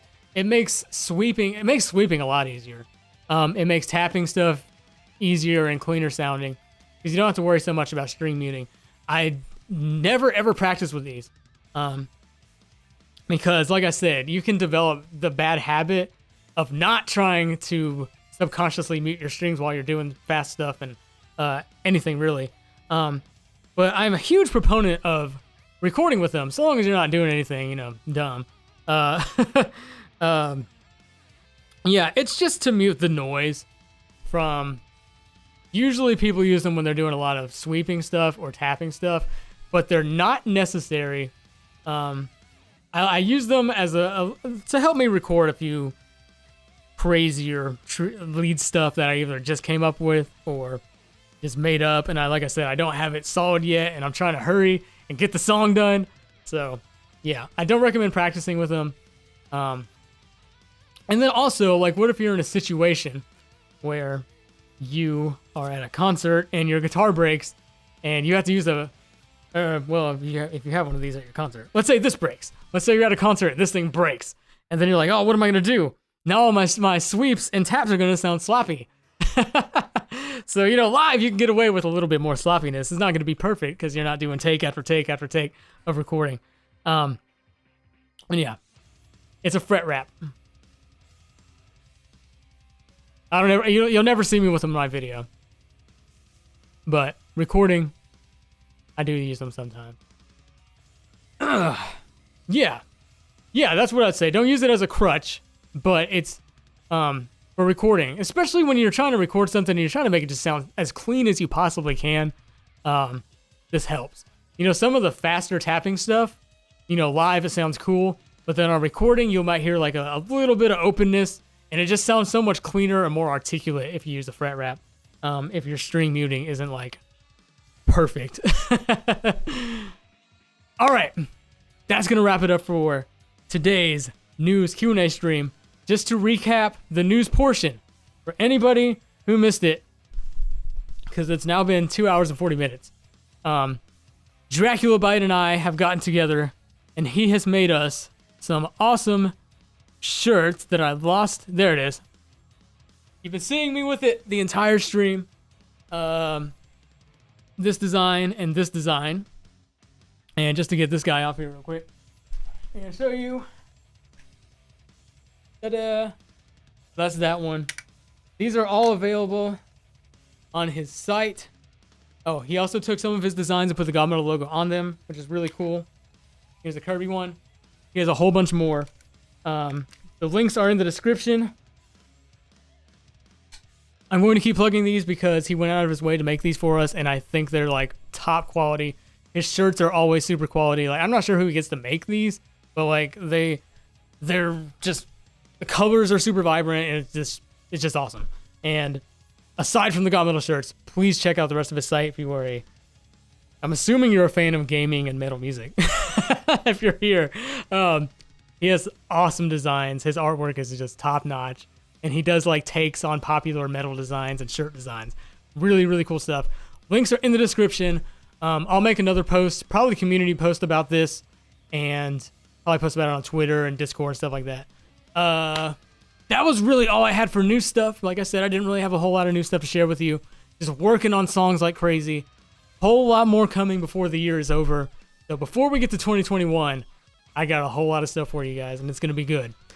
Thank you all for all of your continued support, for being the best community around. You guys are always a blast to talk to. You're always really nice, saying nice things, and very rarely, very, very, very, very, very rarely do I see like toxic stuff on my channel. So I'm super thankful for you guys for being awesome and just staying cool.